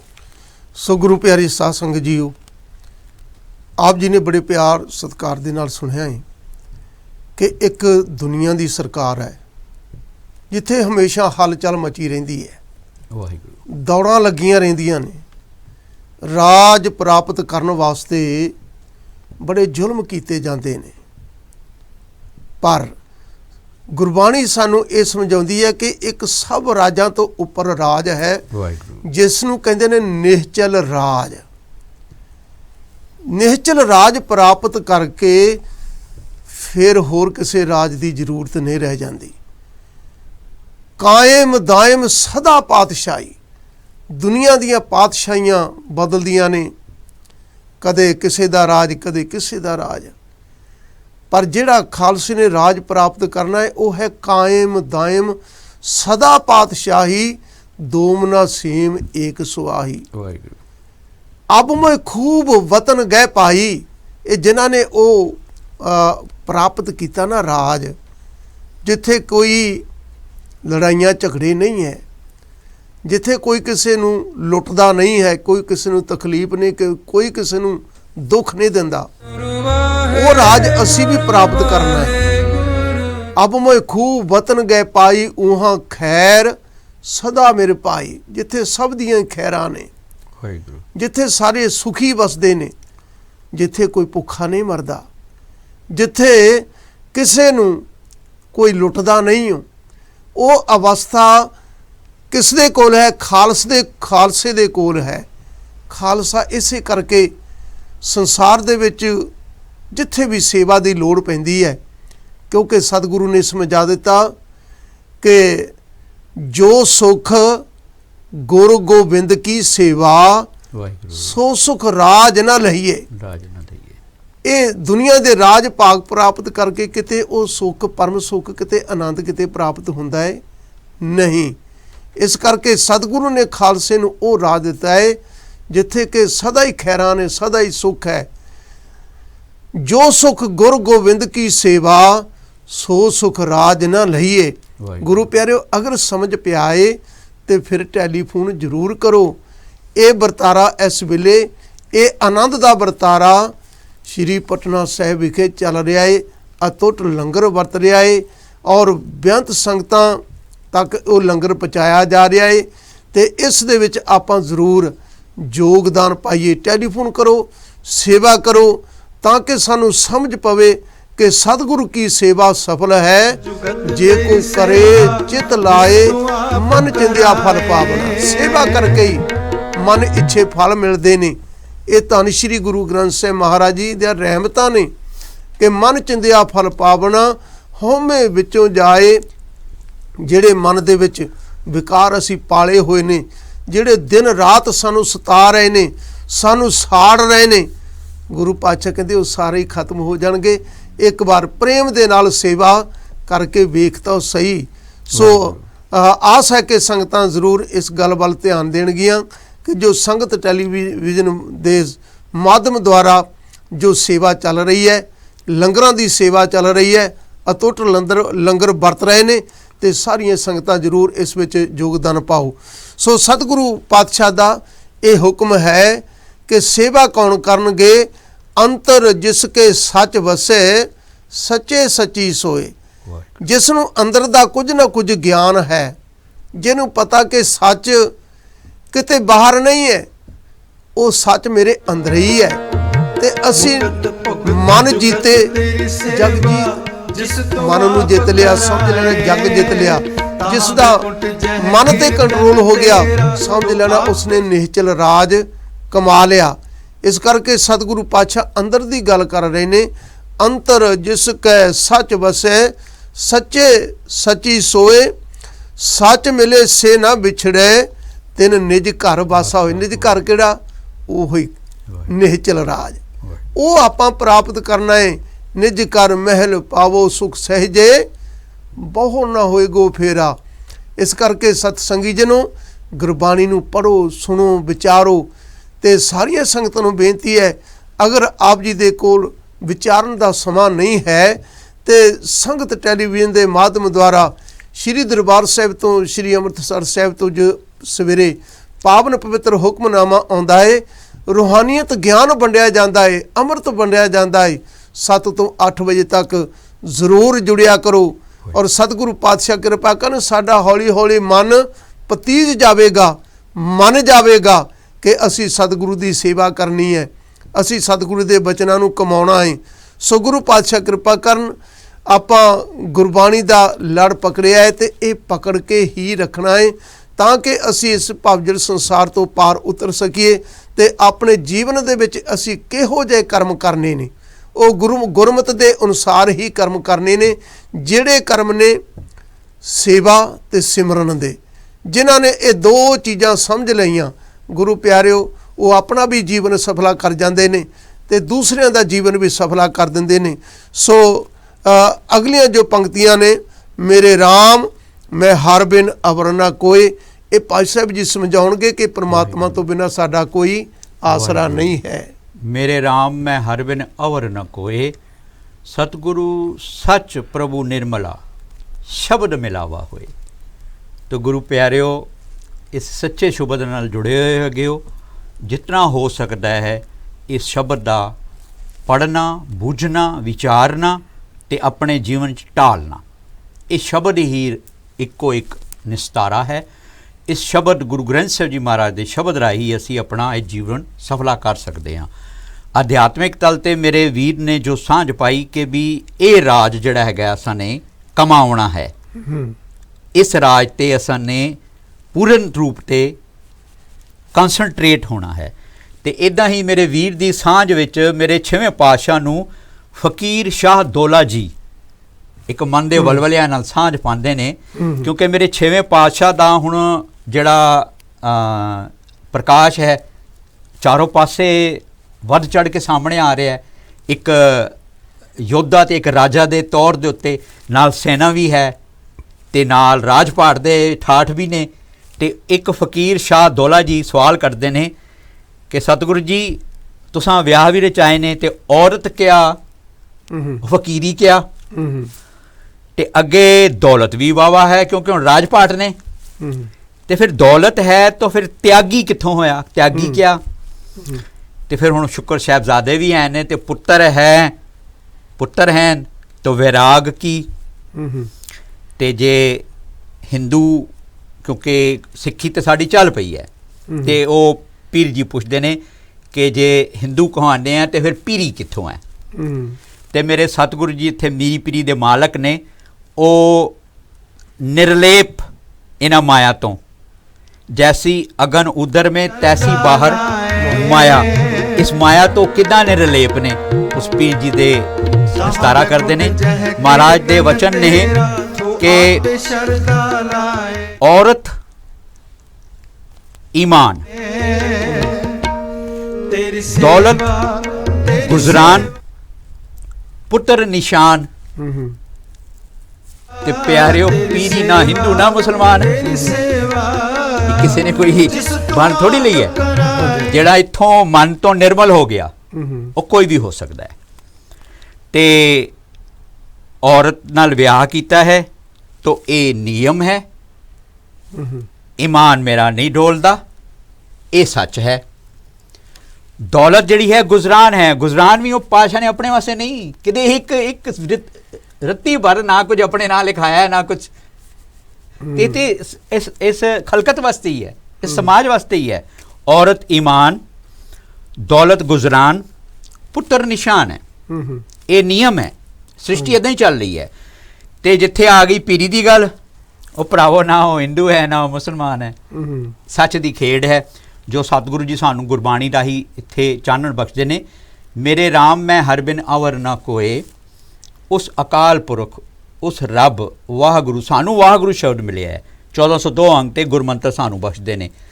ਤੇ ਮਹਾਰਾਜ ਇਹ ਵੀ ਚਾਨਣ ਕਰਦੇ ਨੇ ਕਿ ਅਨੇਕ ਅਸੰਖ ਕੀਤੇ ਤੇਰੇ ਨਾਮ, ਜੀਵਾ ਜਾਏ ਨਾ ਗਣਾ। ਇਹ ਰਸਨਾ ਨਾਲ ਉਹਦੇ ਨਾਂ ਨਹੀਂ ਗਿਣੇ ਜਾ ਸਕਦੇ, ਜਿਹੜਾ ਬੇਅੰਤ ਹੈ। ਗੁਰਸਿੱਖ ਗੁਰੂ ਗ੍ਰੰਥ ਸਾਹਿਬ ਜੀ ਮਹਾਰਾਜ ਨਾਲ ਜੁੜਿਆ ਹੋਇਆ ਸ਼ਖਸ ਵਾਹਿਗੁਰੂ ਕਹਿ ਕੇ ਜਪਦਾ ਹੈ। ਤੇ ਇੱਥੇ ਮੇਰੇ ਮਹਾਰਾਜ ਬਖਸ਼ਦੇ ਪਏ ਨੇ ਕਿ ਮੇਰੇ ਰਾਮ ਮੈਂ ਹਰ ਬਿਨ ਅਵਰ ਨਾ ਕੋਏ, ਉਸ ਅਕਾਲ ਤੋਂ ਇਲਾਵਾ ਮੈਨੂੰ ਹੋਰ ਕਿਸੇ ਦਾ ਓਟ ਆਸਰਾ ਨਹੀਂ। ਇਹ ਸਤਿਗੁਰੂ ਸੱਚ, ਇਹ ਸੱਚ ਮੇਰਾ ਸਤਿਗੁਰੂ, ਇਹ ਮੇਰਾ ਸ਼ਬਦ ਸਤਿਗੁਰੂ ਸੱਚ ਪ੍ਰਭੂ ਨਿਰਮਲਾ। ਸ਼ਬਦ ਨਿਰਮਲ ਹੈ, ਨਿਰਮਲ ਨਿਰਮਲ ਨਿਰਮਲ ਤੇਰੀ ਬਾਣੀ। ਤੇ ਸ਼ਬਦ ਮਿਲਾਵਾ ਹੋਏ, ਇਹ ਸ਼ਬਦ ਹੀ ਮੈਨੂੰ ਉਸ ਅਕਾਲ ਨਾਲ ਮਿਲਾ ਸਕਦਾ ਹੈਗਾ ਵੇ। ਕਿਉਂਕਿ ਪੂਰਾ ਪ੍ਰਭ ਆਰਾਧਿਆ, ਪੂਰਾ ਜਾ ਕਾ ਨਾਮ, ਨਾਨਕ ਪੂਰਾ ਪਾਇਆ, ਪੂਰੇ ਕੇ ਗੁਣ ਗਾਓ। ਤੇ ਪੂਰੇ ਦੇ ਗੁਣ ਗਾਉਣ ਵਾਸਤੇ ਸਾਨੂੰ ਗੁਰਬਾਣੀ ਦਾ ਗਾਇਨ ਕਰਨਾ ਚਾਹੀਦਾ ਤੇ ਪੈਣਾ ਵੀ ਹੈ। ਕਿਉਂਕਿ ਗੁਰਬਾਣੀ ਤੋਂ ਇਲਾਵਾ ਅਸੀਂ ਉਸ ਅਕਾਲ ਦੀ ਸ਼ਬਦਾਂ 'ਚ ਉਸਤਤ ਨਹੀਂ ਕਰ ਸਕਦੇ। ਇਹ ਤੁਰਕੀ ਬਾਣੀ ਗਾਇਨ ਕਰੀਏ, ਬਿਲਕੁਲ ਇਹ ਰਸਨਾ ਤੋਂ ਮਨ 'ਚ ਜਾਵੇ, ਮਨ ਤੋਂ ਇਹਦਾ ਅਸਰ ਦਿਮਾਗ 'ਤੇ ਆਵੇ। ਮੇਰੇ ਹੱਥ ਉੱਦਾਂ ਦੇ ਕਰਮ ਕਰਨ ਤੇ ਅੱਖਾਂ ਵੀ ਉੱਦਾਂ ਦੇ, ਕੰਨ ਵੀ ਉੱਦਾਂ ਦੇ। ਤੇ ਫਿਰ ਮੇਰੀ ਹੈ ਜੋ ਮਹਾਰਾਜ ਨੇ ਸਾਨੂੰ ਉਪਦੇਸ਼ ਬਖਸ਼ਿਆ, ਜਿਸ ਹੀ ਕੀ ਸਰਕਾਰ ਹੈ। ਫਿਰ ਇਹ ਕਾਰੇ ਲੱਗ ਗਈ। ਤੇ ਇਸ ਨੂੰ ਅਸਾਂ ਨੇ ਕਾਰੇ ਲਾਣਾ ਹੈ, ਲੇਕਿਨ ਉਸ ਦੇ ਵਿਚਕਾਰ ਦੁਨਿਆਵੀ ਪੱਖ 'ਚ ਮੀਰੀ ਤੇ ਪੀਰੀ ਦਾ ਹੋਣਾ ਬਹੁਤ ਜ਼ਰੂਰੀ ਹੈ। ਕਿਉਂਕਿ ਗੁਰੂ ਪਿਆਰਿਓ, ਭਾਈ ਸਾਹਿਬ ਦਾ ਕਹਿਣ ਦਾ ਮਤਲਬ ਹੈ ਕਿ ਬਾਣੀ ਗੁਰੂ, ਗੁਰੂ ਹੈ ਬਾਣੀ, ਵਿੱਚ ਬਾਣੀ ਅੰਮ੍ਰਿਤ ਸਾਰੇ। ਗੁਰਬਾਣੀ ਕਹੇ ਸੇਵਕ ਜਨ ਮਾਨੇ, ਪ੍ਰਤੱਖ ਗੁਰੂ ਨਿਸਤਾਰੇ। ਬਾਣੀ ਦੀ ਮਹਿਮਾ ਹੈ, ਉਸ ਪਰਮਾਤਮਾ ਦੀ ਉਸਤਤ ਹੈ। ਜਿਨ੍ਹਾਂ ਨੇ ਇਹ ਗੱਲ ਸਮਝ ਲਈ ਕਿ ਬਾਣੀ ਪੜ੍ਹਨ ਦਾ ਮਤਲਬ ਕੀ ਹੈ ਕਿ ਪ੍ਰਭੂ ਦੀ ਉਸਤਤ ਕਰਨੀ। ਉਸਤਤ ਮਨ ਮੈਂ ਕਰ ਨਿਰੰਕਾਰ, ਕਰ ਮਨ ਮੇਰੇ ਸਤ ਵਿਵਹਾਰ। ਹੁਣ ਸਤ ਵਿਵਹਾਰ ਕੀ ਹੈ? ਸਤਿਗੁਰੂ ਨੇ ਦੱਸਿਆ ਹੈ ਕਿ ਗੁਰੂ ਦਰਬਾਰ ਦੇ ਵਿੱਚ 2 ਲੰਗਰ ਚੱਲਦੇ ਨੇ। ਲੰਗਰ ਚਲੇ ਗੁਰ ਸ਼ਬਦ ਹਰ। ਇੱਕ ਤੇ ਆਤਮਾ ਦੀ ਖੁਰਾਕ ਵਾਸਤੇ ਲੰਗਰ ਚੱਲਦੇ ਨੇ, ਉਹ ਧੰਨ ਸ਼੍ਰੀ ਗੁਰੂ ਗ੍ਰੰਥ ਸਾਹਿਬ ਮਹਾਰਾਜ ਦੀ ਹਜ਼ੂਰੀ ਵਿੱਚ ਕਿਤੇ ਪਾਠ ਹੋ ਰਹੇ ਨੇ, ਕਿਤੇ ਕਥਾ ਹੋ ਰਹੀ ਹੈ, ਕਿਤੇ ਕੀਰਤਨ ਹੋ ਰਿਹਾ ਹੈ। ਤੇ ਉਹ ਮਨ ਦਾ ਜੋ ਵਿਚਾਰ ਹੈ ਕਿ ਮਨ ਨਿਰਮਲ ਕਿਵੇਂ ਹੋਵੇ, ਸ਼ੁੱਧ ਕਿਵੇਂ ਹੋਵੇ। ਦੂਸਰਾ ਤਨ ਛਕਣ ਵਾਸਤੇ ਲੰਗਰ ਚੱਲਦਾ ਹੈ। ਤਨ ਦਾ ਵੀ ਲੰਗਰ ਮਿਲਦਾ ਹੈ, ਮਨ ਨੂੰ ਵੀ ਲੰਗਰ ਮਿਲਦਾ ਹੈ। ਲੰਗਰ ਚਲੇ ਗੁਰ ਸ਼ਬਦ ਹਰ। ਇਸ ਕਰਕੇ ਵਿਚਾਰਾਂ ਦੇ ਵਿੱਚੋਂ ਜੋ ਗੱਲ ਸਾਹਮਣੇ ਆਉਂਦੀ ਹੈ ਕਿ ਮਨੁੱਖ ਦੀ ਪੂਰਤੀ ਹੈ ਮਨ ਕਰਕੇ ਵੀ ਤੇ ਤਨ ਕਰਕੇ ਵੀ। ਸੋ ਗੁਰੂ ਪਿਆਰਿਓ, ਜਿਵੇਂ ਭਾਈ ਸਾਹਿਬ ਜੀ ਨੇ ਸਮਝਾਇਆ ਹੈ ਕਿ ਗੁਰਸਿੱਖ ਦੇ ਅੰਦਰ ਗ੍ਰਸਤੀ ਹੋਣਾ ਬਹੁਤ ਜ਼ਰੂਰੀ ਹੈ। ਔਰ ਜਿਤਨੇ ਵੀ ਮਹਾਂਪੁਰਖ ਨੇ ਧੰਨ ਸ਼੍ਰੀ ਗੁਰੂ ਗ੍ਰੰਥ ਸਾਹਿਬ ਮਹਾਰਾਜ ਵਿੱਚ ਤਕਰੀਬਨ ਉਹ ਗ੍ਰਸਤੀ ਹੋਏ ਨੇ। ਉਸ ਤੋਂ ਪਹਿਲਾਂ ਇਹ ਸਮਝਿਆ ਜਾਂਦਾ ਸੀ ਅਗਰ ਕੋਈ ਵਿਆਹ ਨਾ ਕਰਾਵੇ ਤੇ ਭਗਵੇਂ ਕੱਪੜੇ ਪਾ ਲਏ ਜਾਂ ਹੋਰ ਕੋਈ ਅਡੰਬਰ ਰਚ ਲਏ ਤੇ ਕਹਿੰਦੇ ਸਨ ਕਿ ਇਹ ਸੰਤ ਹੈ, ਇਸ ਨੇ ਵਿਆਹ ਨਹੀਂ ਕਰਵਾਇਆ। ਪਰ ਧੰਨ ਗੁਰੂ ਨਾਨਕ ਪਾਤਸ਼ਾਹ ਨੇ ਆਖਿਆ ਕਿ ਨਹੀਂ, ਕਿਉਂਕਿ ਐਸੇ ਲੋਕਾਂ ਨੇ ਸਮਾਜ ਨੂੰ ਬਹੁਤ ਗੰਦਾ ਕੀਤਾ, ਅੱਜ ਵੀ ਕਰ ਰਹੇ ਨੇ। ਜਿੱਥੇ ਪਖੰਡਵਾਦ ਚੱਲ ਰਿਹਾ ਹੈ ਉਹ ਸਾਨੂੰ ਵੀ ਪਤਾ ਹੈ ਕਿ ਅੱਜ ਵੀ ਸਮਾਜ ਨੂੰ ਬਹੁਤ ਗੰਦਿਆਂ ਕੀਤਾ ਜਾ ਰਿਹਾ ਹੈ। ਇਸ ਕਰਕੇ ਗੁਰੂ ਨਾਨਕ ਪਾਤਸ਼ਾਹ ਨੇ ਗ੍ਰਸਤ ਨੂੰ ਹੀ ਪ੍ਰਧਾਨ ਆਖਿਆ ਹੈ ਕਿ ਗ੍ਰਸਤੀ ਹੋਣਾ ਬਹੁਤ ਜ਼ਰੂਰੀ ਹੈ। ਇਹ ਕਿਤੇ ਭਰਮ ਭੁਲੇਖੇ ਵਿੱਚ ਨਾ ਰਹਿ ਜਾਇਓ ਕਿ ਜਿਸ ਨੇ ਵਿਆਹ ਨਹੀਂ ਕਰਵਾਇਆ ਕਿ ਉਹੀ ਸੰਤ ਹੈ। ਨਹੀਂ ਗੁਰੂ ਪਿਆਰਿਓ, ਸੰਤ ਉਹ ਹੀ ਹੈ ਜਿਸ ਨੇ ਸੱਚ ਨੂੰ ਕਮਾਇਆ ਹੈ। ਤੇ ਉਹ ਸੱਚ ਆਪਾਂ ਕਿਵੇਂ ਕਮਾ ਸਕਦੇ ਹਾਂ? ਅੱਜ ਸੰਗਤ ਟੈਲੀਵਿਜ਼ਨ ਦੇ ਮਾਧਿਅਮ ਦੁਆਰਾ ਸੱਚ ਨੂੰ ਕਮਾਉਣ ਦੀਆਂ ਗੱਲਾਂ ਹੀ ਨਹੀਂ ਹੋ ਰਹੀਆਂ, ਸੱਚ ਕਮਾਇਆ ਜਾ ਰਿਹਾ ਹੈ। ਵਾਹਿਗੁਰੂ ਸ਼੍ਰੀ ਪਟਨਾ ਸਾਹਿਬ ਵਿਖੇ ਜੋ ਅਤੁੱਟ ਲੰਗਰ ਸੰਗਤਾਂ ਵੱਲੋਂ ਚੱਲ ਰਿਹਾ ਹੈ ਔਰ ਸੰਗਤਾਂ ਬਹੁਤ ਹੀ ਉਤਸ਼ਾਹ ਦੇ ਨਾਲ ਇਸ ਦੇ ਵਿੱਚ ਯੋਗਦਾਨ ਪਾ ਰਹੀਆਂ ਨੇ ਤੇ ਜਿਨ੍ਹਾਂ ਨੇ ਅਜੇ ਤੱਕ ਯੋਗਦਾਨ ਨਹੀਂ ਪਾਇਆ, ਗੁਰੂ ਪਿਆਰਿਓ, ਆਓ ਅਸੀਂ ਵੀ ਸੰਗਤ ਦੇ ਨਾਲ ਮਿਲ ਕੇ ਚੱਲੀਏ ਤਾਂ ਕਿ ਸਾਡਾ ਵੀ ਜੀਵਨ ਕੋਈ ਲੇਖੇ ਵਿੱਚ ਲੱਗੇ। ਵਾਹਿਗੁਰੂ ਅਸੀਂ ਵੀ ਕੋਈ ਗੁਰੂ ਮਹਾਰਾਜ ਨੂੰ ਮੂੰਹ ਦਿਖਾਲਣ ਜੋਗੇ ਹੋਈਏ ਕਿ ਸੱਚੇ ਪਾਤਸ਼ਾਹ ਅਸੀਂ ਤੇਰੇ ਦਰਬਾਰ ਵਿੱਚ ਸ਼ਰਮਿੰਦੇ ਨਹੀਂ ਹੋਵਾਂਗੇ। ਵਾਹਿਗੁਰੂ ਮਤ ਸ਼ਰਮਿੰਦਾ ਥੀ ਵੀ ਸਾਈਂ ਦੇ ਦਰਬਾਰ। ਵਾਹਿਗੁਰੂ ਇਸ ਕਰਕੇ ਇਹ ਆਪਾਂ ਮਨੁੱਖਾ ਜਨਮ ਦੇ ਵਿੱਚ ਜੋ ਸਾਨੂੰ ਸਮਾਂ ਦਿੱਤਾ ਗਿਆ ਹੈ, ਇਸ ਦੇ ਵਿੱਚ ਗੁਰੂ ਨੂੰ ਪੁੱਛਣਾ ਹੈ ਕਿ ਅਸੀਂ ਕਿਹੜੇ ਕਿਹੜੇ ਕਰਮ ਕਰੀਏ, ਕਿਸ ਢੰਗ ਦੇ ਨਾਲ ਕਰੀਏ। ਜੇ ਇਸ ਢੰਗ ਦੇ ਨਾਲ ਸਾਰਾ ਹੀ ਜਗਤ ਇਸ ਮਾਰਗ ਤੇ ਚੱਲ ਪਵੇ ਤਾਂ ਗੁਰੂ ਪਿਆਰਿਓ ਫਿਰ ਇਸ ਗੱਲ ਦੀ ਗਾਰੰਟੀ ਹੈ ਕਿ ਸੰਸਾਰ ਦੇ ਉੱਤੇ ਝਗੜੇ ਸਾਰੇ ਹੀ ਖਤਮ ਹੋ ਜਾਣਗੇ। ਗੁਰਬਾਣੀ ਝਗੜੇ ਖਤਮ ਕਰਦੀ ਹੈ। ਗੁਰਬਾਣੀ ਕਿਤੇ ਦੁਬਿਧਾ ਦੇ ਵਿੱਚ ਰਹਿਣ ਦਿੰਦੀ ਹੀ ਨਹੀਂ। ਝਗੜੇ ਉੱਥੇ ਨੇ ਜਿੱਥੇ ਦੁਬਿਧਾ ਹੈ। ਤੇ ਸਤਿਗੁਰੂ ਪਾਤਸ਼ਾਹ ਆਖਦੇ ਨੇ, ਹੋਏ ਇਕੱਤਰ ਮਿਲੋ ਮੇਰੇ ਭਾਈ, ਦੁਬਿਧਾ ਦੂਰ ਕਰੋ ਲਿਵ ਲਾਈ, ਹਰ ਨਾਮੇ ਕੇ ਹੋਵੋ ਜੋੜੀ, ਗੁਰਮੁਖ ਬੈਸੋ ਸਫਾ ਬਛਾਈ। ਇਹ ਗੁਰਮੁਖ ਜਨੋ, ਧੰਨ ਸ਼੍ਰੀ ਗੁਰੂ ਗ੍ਰੰਥ ਸਾਹਿਬ ਮਹਾਰਾਜ ਦੇ ਕੋਲ ਬੈਠੋ ਤਾਂ ਸਹੀ, ਗੁਰੂ ਦੀ ਵਿਚਾਰਧਾਰਾ ਆਪਣੇ ਜੀਵਨ ਵਿੱਚ ਧਾਰਨ ਕਰੋ ਤੇ ਸਹੀ। ਵੇਖੋ ਫਿਰ ਕੈਸਾ ਜੀਵਨ ਦਾ ਨਜ਼ਾਰਾ ਹੈ। ਇਹ ਸਾਰੇ ਜੋ ਲੜਾਈਆਂ ਝਗੜੇ ਨੇ, ਲੁੱਟ ਖਸੁੱਟ ਘੁਟਾਲੇ ਸਭ ਖਤਮ ਹੋ ਜਾਣਗੇ ਜੇਕਰ ਅਸੀਂ ਪੂਰਨ ਤੌਰ ਤੇ ਸਤਿਗੁਰੂ ਦੇ ਨਾਲ ਜੁੜ ਜਾਈਏ। ਸੋ ਸਤਿਗੁਰੂ ਪਾਤਸ਼ਾਹ ਨੇ ਇਹ ਆਖਿਆ ਕਿ ਪਰਮਾਤਮਾ ਤੋਂ ਬਿਨਾ ਤੇਰਾ ਕੋਈ ਸਹਾਰਾ ਨਹੀਂ ਹੋ। ਕੋਈ ਧੀਆਂ ਪੁੱਤਰ ਰਿਸ਼ਤੇਦਾਰ ਸਾਗ ਸੰਬੰਧੀ ਜਾਂ ਹੋਰ ਵੀ ਜੋ ਅਹੁਦੇ ਵੀ ਪ੍ਰਾਪਤ ਕਰ ਲੈਂਦੇ ਹਨ, ਰਾਜੇ ਮਹਾਰਾਜੇ, ਕੀ ਉਹ ਸੰਸਾਰ ਤੋਂ ਨਹੀਂ ਜਾਂਦੇ? ਜਾਂਦੇ ਨੇ, ਸਭ ਚਲੇ ਜਾਂਦੇ ਨੇ। ਕਿਸੇ ਨੇ ਇੱਥੇ ਚੰਗੇ ਕਰਮ ਕਰ ਲਏ, ਕਿਸੇ ਨੇ ਮਾੜੇ ਕਰਮ ਕਰ ਲਏ। ਬਾਦਸ਼ਾਹ ਸ਼ਾਹ ਵਪਾਰੀ ਮਰਨਾ, ਜੋ ਦਿਸੇ ਸੋ ਕਾਲੇ ਖਰਨਾ, ਕੂੜੇ ਮੋਹ ਲਪਟ ਲਪਟਾਨਾ, ਛੋੜ ਚਲਿਆ ਤਾਂ ਫਿਰ ਪਛਤਾਨਾ। ਫਿਰ ਪਛਤਾਉਣ ਦਾ ਕੋਈ ਲਾਭ ਨਹੀਂ। ਇਹ ਤਾਂ ਜਿਉਂਦੇ ਜੀ ਜੋ ਕੁਝ ਵੀ ਅਸੀਂ ਵਰਤ ਲਿਆ, ਜੋ ਕੁਝ ਵੀ ਅਸੀਂ ਕਰ ਲਿਆ, ਉਹੀ ਲੇਖੇ ਵਿੱਚ ਹੈ। ਤੇਰੇ ਜੀਵਨ ਤੋਂ ਬਾਅਦ ਜਿਹੜਾ ਪਿਆਰ ਰਹਿ ਗਿਆ ਉਹ ਫਿਰ ਕਿਸੇ ਅਰਥ ਵਿੱਚ ਨਹੀਂ ਹੋ। ਇਸ ਕਰਕੇ ਸਤਿਗੁਰੂ ਪਾਤਸ਼ਾਹ ਕਿਰਪਾ ਕਰਨ, ਅਸੀਂ ਇਹ ਚੱਲ ਰਹੇ ਲੰਗਰਾਂ ਦੇ ਵਿੱਚ ਆਪਾਂ ਯੋਗਦਾਨ ਜ਼ਰੂਰ ਪਾਈਏ। ਸੋ ਗੁਰੂ ਪਾਤਸ਼ਾਹ ਸਾਨੂੰ ਇਸ ਮਤ ਬਖਸ਼ਿਸ਼ ਕਰਨ, ਸੱਚ ਕੀ ਹੈ ਤੇ ਸੱਤ ਦੀ ਪ੍ਰਾਪਤੀ ਆਪਾਂ ਕਿਵੇਂ ਕਰ ਸਕਦੇ ਹਾਂ। ਆਓ ਭਾਈ ਸਾਹਿਬ ਜੀ ਤੋਂ ਆਪਾਂ ਪੁੱਛਦੇ ਹਾਂ ਕਿ ਸਤਿਗੁਰੂ ਨੇ ਸ਼ਬਦ ਉਚਾਰਨ ਕੀਤਾ ਹੈ, ਸਤਿਗੁਰ ਸੱਚ ਪ੍ਰਭ ਨਿਰਮਲਾ, ਸ਼ਬਦ ਮਿਲਾਵਾ ਹੋਏ ਸਤਿਗੁਰੂ। ਕਿਸ ਨੂੰ ਆਖਦੇ ਨੇ? ਸਤਿਗੁਰੂ ਜੋ ਆਪ ਜੀ ਨੂੰ ਸੱਚ ਦਾ ਉਪਦੇਸ਼ ਬਖਸ਼ਦਾ ਹੈ, ਜੋ ਆਪ ਜੀ ਨੂੰ ਸੱਚ ਨਾਲ ਜੋੜਦਾ ਹੈ, ਜੋ ਇੱਕ ਅਕਾਲ ਨਾਲ ਜੋੜਦਾ ਹੈ, ਉਹ ਸਤ ਗੁਰੂ। ਤੇ ਗੁਰੂ ਦੀ ਮਹਿਮਾ ਕਿਸੇ ਪਾਸੋਂ ਗੁਰਬਾਣੀ ਸਾਨੂੰ ਘੱਟ ਨਹੀਂ ਕਰਦੀ। ਹਾਂਜੀ, ਕਿਉਂਕਿ ਸੁਖਮਨੀ ਸਾਹਿਬ ਤੋਂ ਪਹਿਲਾਂ ਹੀ ਸਤਿਗੁਰੂ ਜੀ ਉਪਦੇਸ਼ ਬਖਸ਼ਦੇ ਨੇ, ਗੁਰਦੇਵ ਮਾਤਾ, ਗੁਰਦੇਵ ਪਿਤਾ, ਗੁਰਦੇਵ ਸੁਆਮੀ ਪਰਮੇਸ਼ਰ ਹੈ। ਤੇ ਜਿਸ ਕੋਲੋਂ ਵੀ ਮੈਂ ਕੋਈ ਦੁਨਿਆਵੀ ਸਿੱਖ ਵੀ ਸਿੱਖਦਾ ਤੇ ਮੇਰਾ ਗੁਰੂ ਹੀ ਹੈ। ਦ੍ਰੋਣਾਚਾਰਿਆ ਗੁਰੂ ਹੋਇਆ ਔਰ ਗੁਰੂ ਹੋਏ, ਬੜੇ ਹੋਏ। ਤੋ ਸਤ ਸੱਚਾ ਗੁਰੂ। ਤੇ ਵਡਭਾਗੀ ਜਨੋ, ਅੱਜ ਇਸ ਧਰਤੀ ਉੱਤੇ ਗੁਰੂ ਗ੍ਰੰਥ ਸਾਹਿਬ ਜੀ ਮਹਾਰਾਜ ਸਤਿਗੁਰੂ ਨੇ ਜਦ ਦੇ ਪ੍ਰਗਟ ਹੋਏ ਨੇ, ਬਿੰਦੂ ਭਰ ਵੀ ਇਹਦੇ ਵਿਚਕਾਰ ਐਡੀਸ਼ਨ ਸਬਟਰੈਕਸ਼ਨ ਵਰਜਿਤ ਹੈ। ਇਹ ਮੇਰੇ 7ਵੇਂ ਪਾਤਸ਼ਾਹ ਨੇ ਇੱਦਾਂ ਦੇ ਪੂਰਨੇ ਬਖਸ਼ੇ, ਆਪਣੇ ਬੇਟੇ ਨੂੰ ਬੇਦਖਲ ਕਰਤਾ ਸਿਰਫ ਇੱਕ ਸ਼ਬਦ ਬਦਲਣ ਕਰਕੇ। ਸੋ ਇਹ ਸਿੱਖ ਕੌਮ ਕਦੇ ਬਰਦਾਸ਼ਤ ਨਹੀਂ ਕਰੇਗੀ ਔਰ ਅਕਾਲ ਪੁਰਖ ਵੀ ਇਸ ਦੇ ਉੱਤੇ ਉਸ ਦੋਸ਼ੀ ਨੂੰ ਸੰਪੂਰਨ ਦੰਡ ਦੇਣਗੇ ਜਿਹੜਾ ਇਹ ਸੋਚਦਾ ਵੀ ਹੈ ਕਿ ਮੈਂ ਇੱਕ ਬਿੰਦੂ ਇੱਥੇ ਘੱਟ ਕਰ ਦਿਆਂ ਜਾਂ ਵੱਧ ਕਰ ਦਿਆਂ। ਤੋ ਇਸ ਨੂੰ ਕਹਿੰਦੇ ਨੇ ਸਤਿਗੁਰੂ। ਇਹ ਸੱਤ ਹੈ, ਸਤਤਾ ਸੱਤ। ਇਹ ਸਤਿਗੁਰੂ ਹੀ ਉਸ ਸੱਚ ਨਾਲ ਮਿਲਾ ਦੇਗਾ। ਕਿਉਂਕਿ ਬਾਣੀ ਵੀ ਸਾਨੂੰ ਇਹ ਦੱਸਦੀ ਹੈ, ਆਪਾਂ ਹਰ ਰੋਜ਼ ਪੜ੍ਹਦੇ ਹਾਂ ਕਿ ਸਤ ਸੰਗਤ ਮਿਲੇ ਸੋ ਤਰਿਆ।